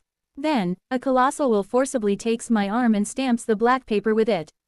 The contract on the black paper has already changed at some point. By the authority of the servant of time, the ender is to be regressed by 1 gak 15 minutes. As I see those words, I lose consciousness within a searing pain that turns my mind blank. A world shrouded in ashen dust clouds. There, an old man in white robes is wailing. Before his eyes, a black piece of paper flutters. The old man is howling within the dust cloud world, and moves as if obeying the meaning of a voice that resonates throughout the world. But at a certain moment, the old man ceases his howling. And with clear eyes, he speaks. I will not return. Within the dust clouds, the owner of the voice speaking to the old man falls silent for a moment before driving him to madness. In that state of madness, the old man is led to stamp the contract. But in the end, he does not stamp it. Eventually, the owner of the voice, who has taken the form of an elderly man's appearance, the god of time's immortal treasure, Young Sung of the South Polar Compass, cuts the old man's hand and forces his seal onto the contract. The contents of the contract have already been changed at some point. By the authority of the servant of time, the ender is to be regressed by 1 gak. The old man dies, and Young Sung's eyes glow. Daying. With the sound of the Brahma bell ringing, starting from the center of Young Sung's main body, the sound of the universe's star vein changing echoes. Among the countless orbits and needles attached to Young Sung's body, the needle labeled, Reforming Calendar, seems to glow red. Red Kai is essentially a cycle, Shuan Huan. As the countless star veins seem to cycle, the time within the space they occupy reverses in an instant. And, the old man who just died comes back to life once again and wails. This time, Young Sung tries with yet another method to persuade the old man. But in the end, the old man's eyes clear once more, and he rejects Young Sung's offer. Time reverses again, and the cycle repeats. In the midst of it all, Young Sung mutters with a solemn gaze. Keep refusing. Dong. The Brahma bell rings, and time within the domain of the heavenly venerable of time reverses. This is the Lord's domain.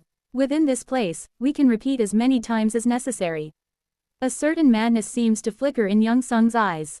For my Lord's safe return, I will do anything. Dong. Once again, from the center of the starlight within Young Sung's body, the sound of the Brahma bell echoes. Time reverses once more, and this time, another attempt at persuasion is made.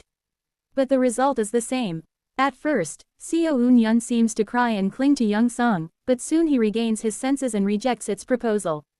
No matter how many times it repeats, the outcome is the same. Finally, when the number of small-scale regressions within the time domain reaches 100, only then does Young Sung realize that something is wrong.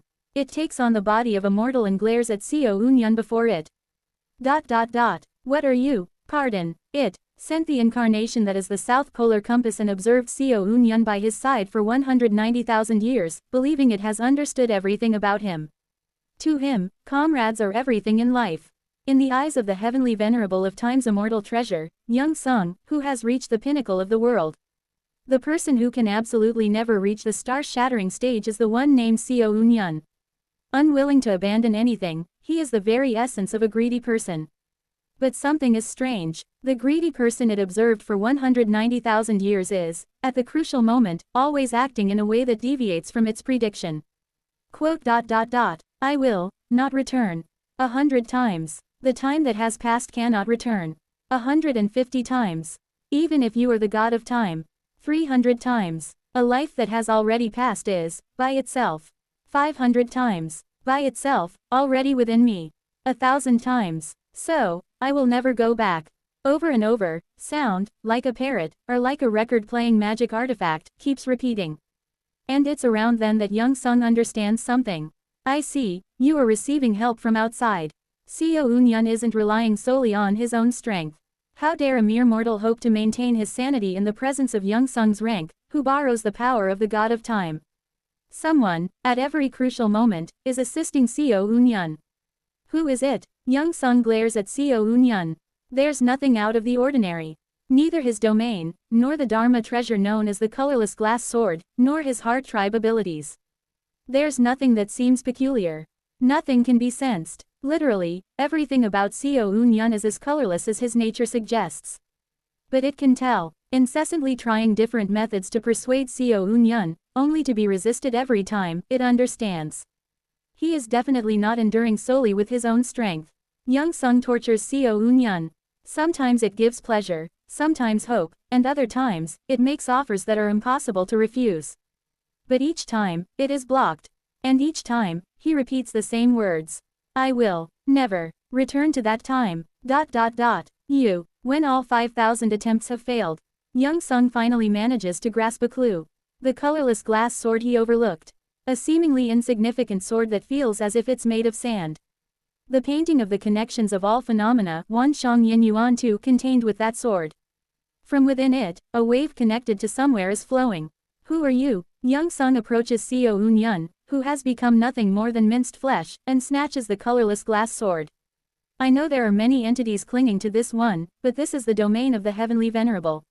Cease your peering and be gone at once. Dong. The sound of the Brahma bell echoes, and time begins to reverse. Clink clink clink clink clink clink clink clink. Young Sung's main body rotates, weaving the star veins, and using that power to reverse the time within the domain, it intends to drive out the entity connected to the colorless glass. Crack. Young Sung suddenly realizes that all phenomena within the time domain have momentarily come to a halt. Its complexion turns pale in an instant. The time domain has forcibly stopped, with a power that seems as if someone is violently gripping it. The orbit and needles that are about to reverse time comes to an enforced stop. It turns its gaze to the far edge of the time domain. Light should be watching, so how? No. After hesitating briefly, it quickly sends its incarnation, the South Polar Compass, to the edge of the time domain, the boundary of the heavenly domain. Potst. Arriving at the edge of time through the South Polar Compass, it looks up at the entity who has halted its path from outside the domain of time. A colossal and tyrannical great mountain, Tai Shan, so vast it seems to crush the heavens and earth and the entire universe, enters before Young Sung's eyes. Young Sung transforms its incarnation into a human form and bows its head as respectfully as possible. O owner of great mountain, I understand what may have provoked thee. However, this is the domain of. Shut up. A voice that reverberates through heaven and earth spreads throughout the entire universe. Splitting Emperor. The next moment, even to the area where Young Sung's main body resides, the time domain is torn apart and all things in heaven and earth are annihilated. Clink clink clink clink clink. The countless trajectories and orbits, needles and symbols surrounding Young Sung's main body, the South Polar ritual treasure, moves. The countless calendar signs float around Yang Sung, and the star's veins resonate with the entire universe. Flash, and with a single gesture from the being atop Great Mountain, half of Young Sung's body is torn away. When my lord returns, you will not be forgiven. Despite having half of its body torn away, Young Sung speaks emotionlessly to the Great Mountain that seems to crush the universe. And a response echoes from the direction of Great Mountain.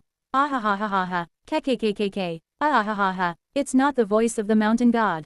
It's the scornful laughter emanating from the countless corpses and skulls, the faces of the dead, scattered all over Great Mountain. The countless skulls, corpses, and the dead collectively speak in unison, conveying the god of mountains' meaning with mockery. If you don't want to be stuck like heavenly punishment's immortal treasure and rot there for all eternity, they say to shut up.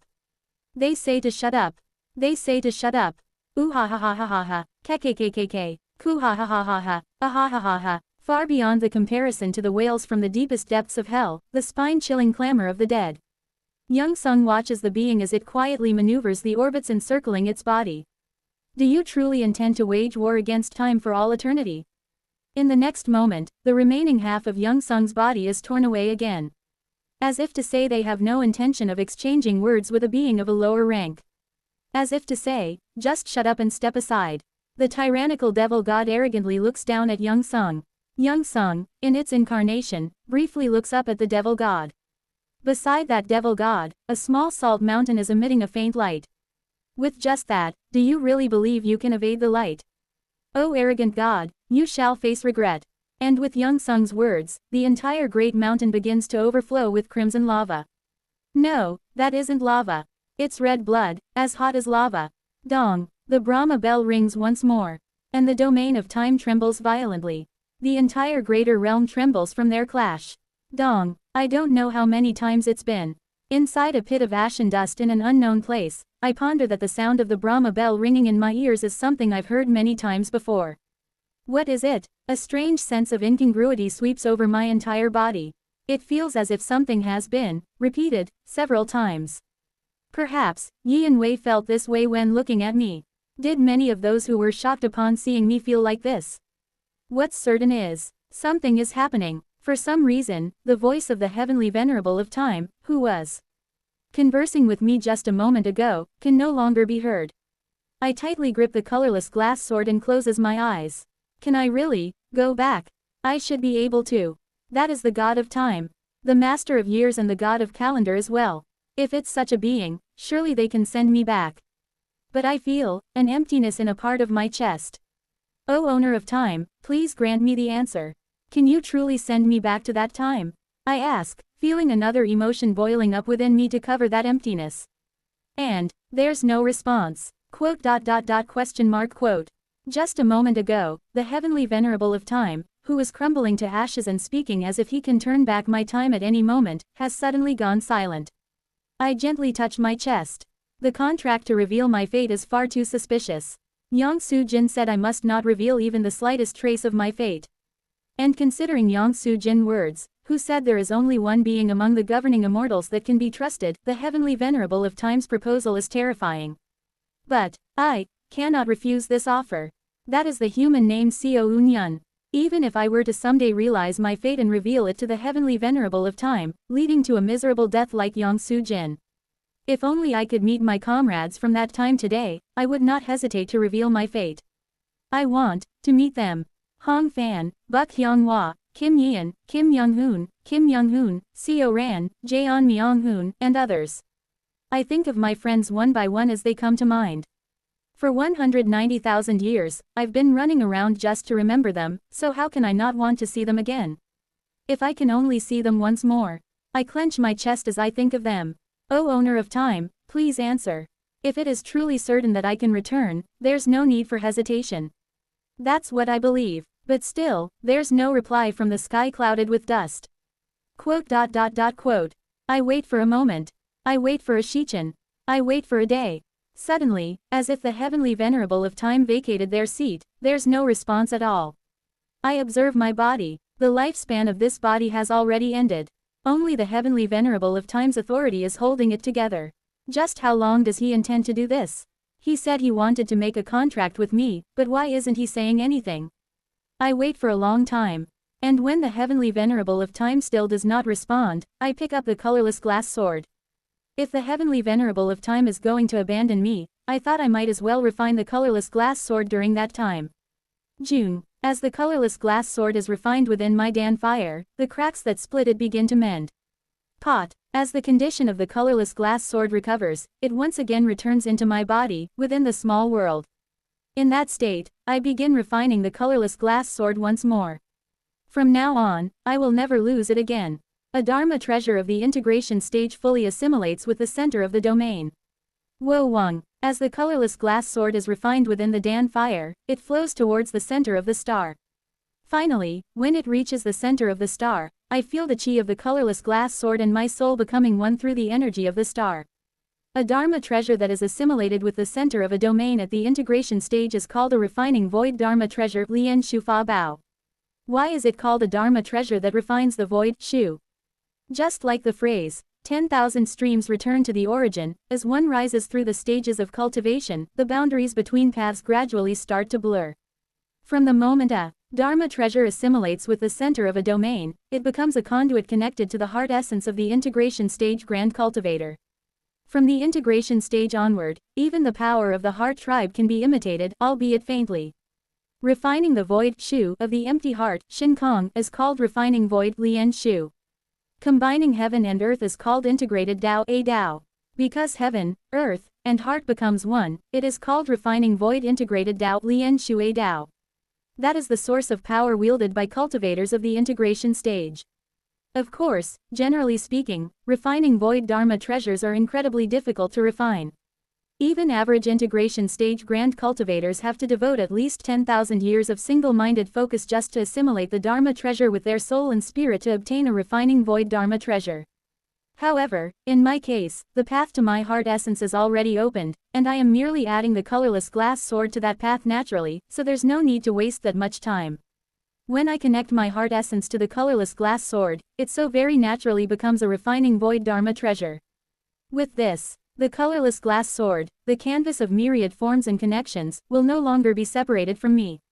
I half open my eyes and unfold the canvas of myriad forms and connections through the colorless glass sword, which is now assimilated with my heart essence domain. If the heavenly venerable of time will not meet with me, I will at least spend this time reminiscing about my comrades. Yes, that surely must be the case. Dong. For some reason, a similar sound is heard from inside the canvas of myriad forms and connections.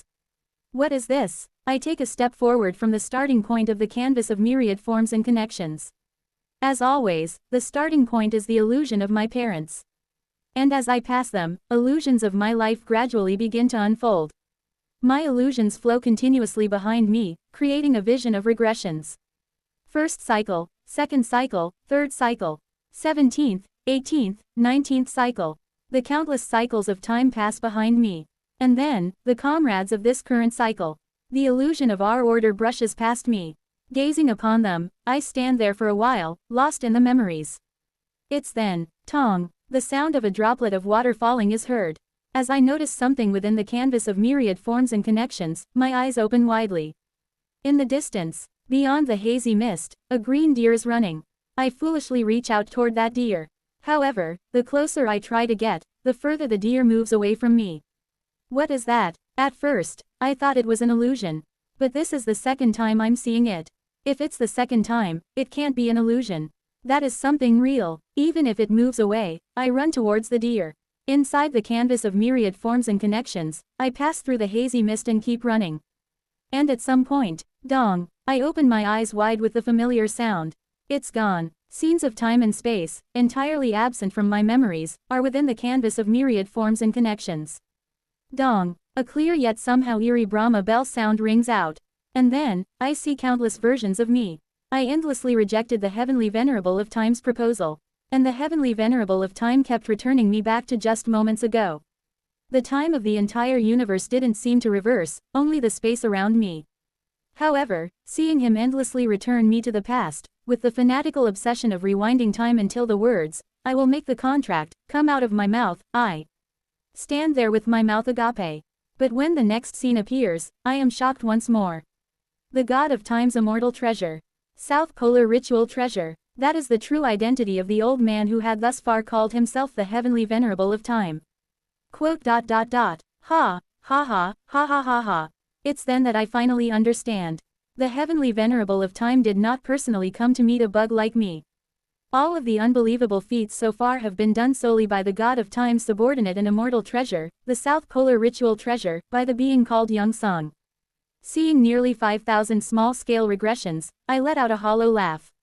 Within those regressions, I was subjected to countless tortures, tasted hope, and faced despair. The memories of that time flow into me. Drip, drip, drip. I feel something flowing from my eyes. What can this be? It's red. They are tears of blood. The countless times I was deceived by Young Sung, the grief and pain of those countless small-scale regressions are bursting out all at once. I look up at the sky and laugh, drained of energy. Behold, this is the difference between a governing immortal and me.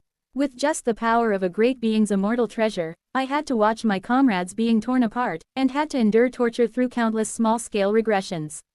How long must this continue? How long? Just how much longer? I'm so sick and tired of this. I stand up. In front of me, I see a woman gently stroking a jade-colored norige. I smile at her. She helped me. But it certainly wasn't just her. Through her, someone beyond helped me. I understand clearly. Connected to the jade-colored norige, connected to the colorless glass sword, someone from somewhere helped me. Who are you? With a solemn expression, I ask beyond the hazy mist. No answer comes. But instinctively, I know. What I sense beyond is the power of a being that bears an astonishing resemblance to the owner of Great Mountain, yet possesses the exact opposite temperament. For some reason, I feel as if the entity beyond is faintly smiling. The next moment, pot. The canvas of myriad forms and connections begins to blaze pure white hot. Quote. Exclamation mark. WHY. I haven't moved at all, but the canvas of myriad forms and connections is operating the phenomena extinguishing mantra as if it's alive. I panic and try to stop it. Great Mountain might descend upon this place. But the canvas of myriad forms and connections, rampage can't be stopped. It struggles madly to break free from my grasp. And then, I understand the reason why. One of the final verses of the phenomena extinguishing mantra, which I haven't yet uttered, is too closely aligned with the Tao of my canvas of myriad forms and connections. Perhaps that's why the canvas of myriad forms and connections is acting out. I grit my teeth and desperately try to control the canvas of myriad forms and connections. If this continues, the owner of Great Mountain will surely descend again. The mere memory of that nightmare from 190,000 years ago makes me distressed. However, as I struggle to control the canvas of myriad forms and connections, a faint voice brushes past my ears. Do not confine your connections. Quote. How can I not? If I don't, the mountain god will descend here. In response to my scream-like retort, the owner of the voice seems to smile softly. Even if they come, they won't be able to hinder you right now, no. A tone that is both clear and hard to understand. For some reason, their words make my chest beat. What do you mean by that? Immortal cultivation is repentant enlightenment. Their words continue. Repentant. Enlightenment means approaching the essence more closely than any other path, Tao, method in all the myriad phenomena of the world. Do not fear the external pressure that has yet to arrive, and focus on your current self. For some reason, with every single one of their words, it feels as if the tangled threads in my mind are unraveling. The mountain of repentant enlightenment opens only to those who look back at themselves. But even as the threads unravel, I don't seem to gain anything concrete. Just what in the world does that mean in this situation? However, for some reason, I naturally close my eyes and begin to reflect on myself, following the absurd voice's words. I close my eyes in reality, shut my consciousness within my domain, close my perception within my heart essence, and shut my knowledge regarding the connection of all phenomena itself within the canvas of myriad forms and connections. What do you feel? I feel nothing. I reply with a voice filled with despair. But suddenly, I realize something. There is nothing. But, do I not still exist? The voice is no longer there. But that is okay. Even without the voice, somehow, I feel like I know the next step. Not everything has disappeared. The existence called I still remains. In that case, where did I come from? The answer is obvious. I open my eyes. The canvas of myriad forms and connections is no longer visible before my eyes. Of course it isn't, because I am formed by the canvas of myriad forms and connections. being formed by countless grace, the one that managed to come this far is I. Even if I don't perceive it, I am already within the grace. No, there's no need to perceive it. Because it's already within me. Therefore, there's no need to obsess. Because it's already within me. I open my mouth. The last two verses of the phenomena extinguishing mantra that I was unable to utter before are now surging wildly within my chest, as if begging to be set free immediately. I take the colorless glass sword, which I refined into a refining void dharma treasure, into my hand. Then, I begin a sword dance. This sword dance contains my history. Only now do I understand why the 31st move of severing mountain swordsmanship went out of control. Many people say the same thing. They say that immortal cultivation is unfeeling. They say that to reach a higher realm, one must sever connections. But they are wrong. The approach itself is flawed from the beginning. There's no need to abandon. There's no need to sever. Severing mountain swordsmanship, 31st move. Just as the heart is like the heavens, never disappearing. Accumulating dust forms a mountain, Ji Shan Shang Shan. So too do the connections remain within me, whether I perceive them or not. There is no need to obsess. Obsessing is for things one does not possess. Since they are already within me, why obsess? Dong. The sound of the Brahma bell rings out. Somewhere, I can feel the gaze of the owner of Great Mountain. But without yielding to their rank, I unleash the first move of severing mountain swordsmanship. The final verse of the phenomena extinguishing mantra, which I was unable to voice, finally bursts forth. Like combining all intense yi turns them colorless. Pot. The faint mist emanating from the colorless glass sword draws the three great ultimates. As the three great ultimates merge, they become a brilliant white light, transforming into a single slash that cleaves the sky. Embrace all connections and become impermanence. Wu Chong. Dong. The sound of the Brahma bell echoes. And the furious roar of someone enraged fills the universe. Time begins to reverse, as if trying to undo the actions I have just taken. But my heart remains unmoved in the face of any external pressure, and I repentantly enlighten myself upon all the grace that have shaped me. Pot. The reason my sword move exploded before is because my obsession was obstructing the sword way of my clear heart. Now, nothing stands in the way. So the only thing left is to fully unleash this enlightenment. The sky-splitting single strike severs a portion of time itself, allowing me to finally escape the grasp of Young Sung from within the space of dust clouds. Finally, I realize, everyone is already within me. For I am formed by them. Thus, there is nothing to obsess about. What I must do now is not obsess but resolve. As I emerge from the dust-filled sky, what I see is the main body of Young Sung and the projection of the owner of Great Mountain. Looking at the will of these great beings that can overturn heaven and earth, I resolve. No, it would be more accurate to say that I finally accept a truth I have already known. I won't be able to return home, will I? I know. My goal is to sever the regression. To achieve that, I plan to investigate the Ascension Gate. But ever since I encountered the remnant of Yang Su Jin, I subconsciously realized it. That perhaps, even if I investigate the Ascension Gate, returning to my homeland will be impossible.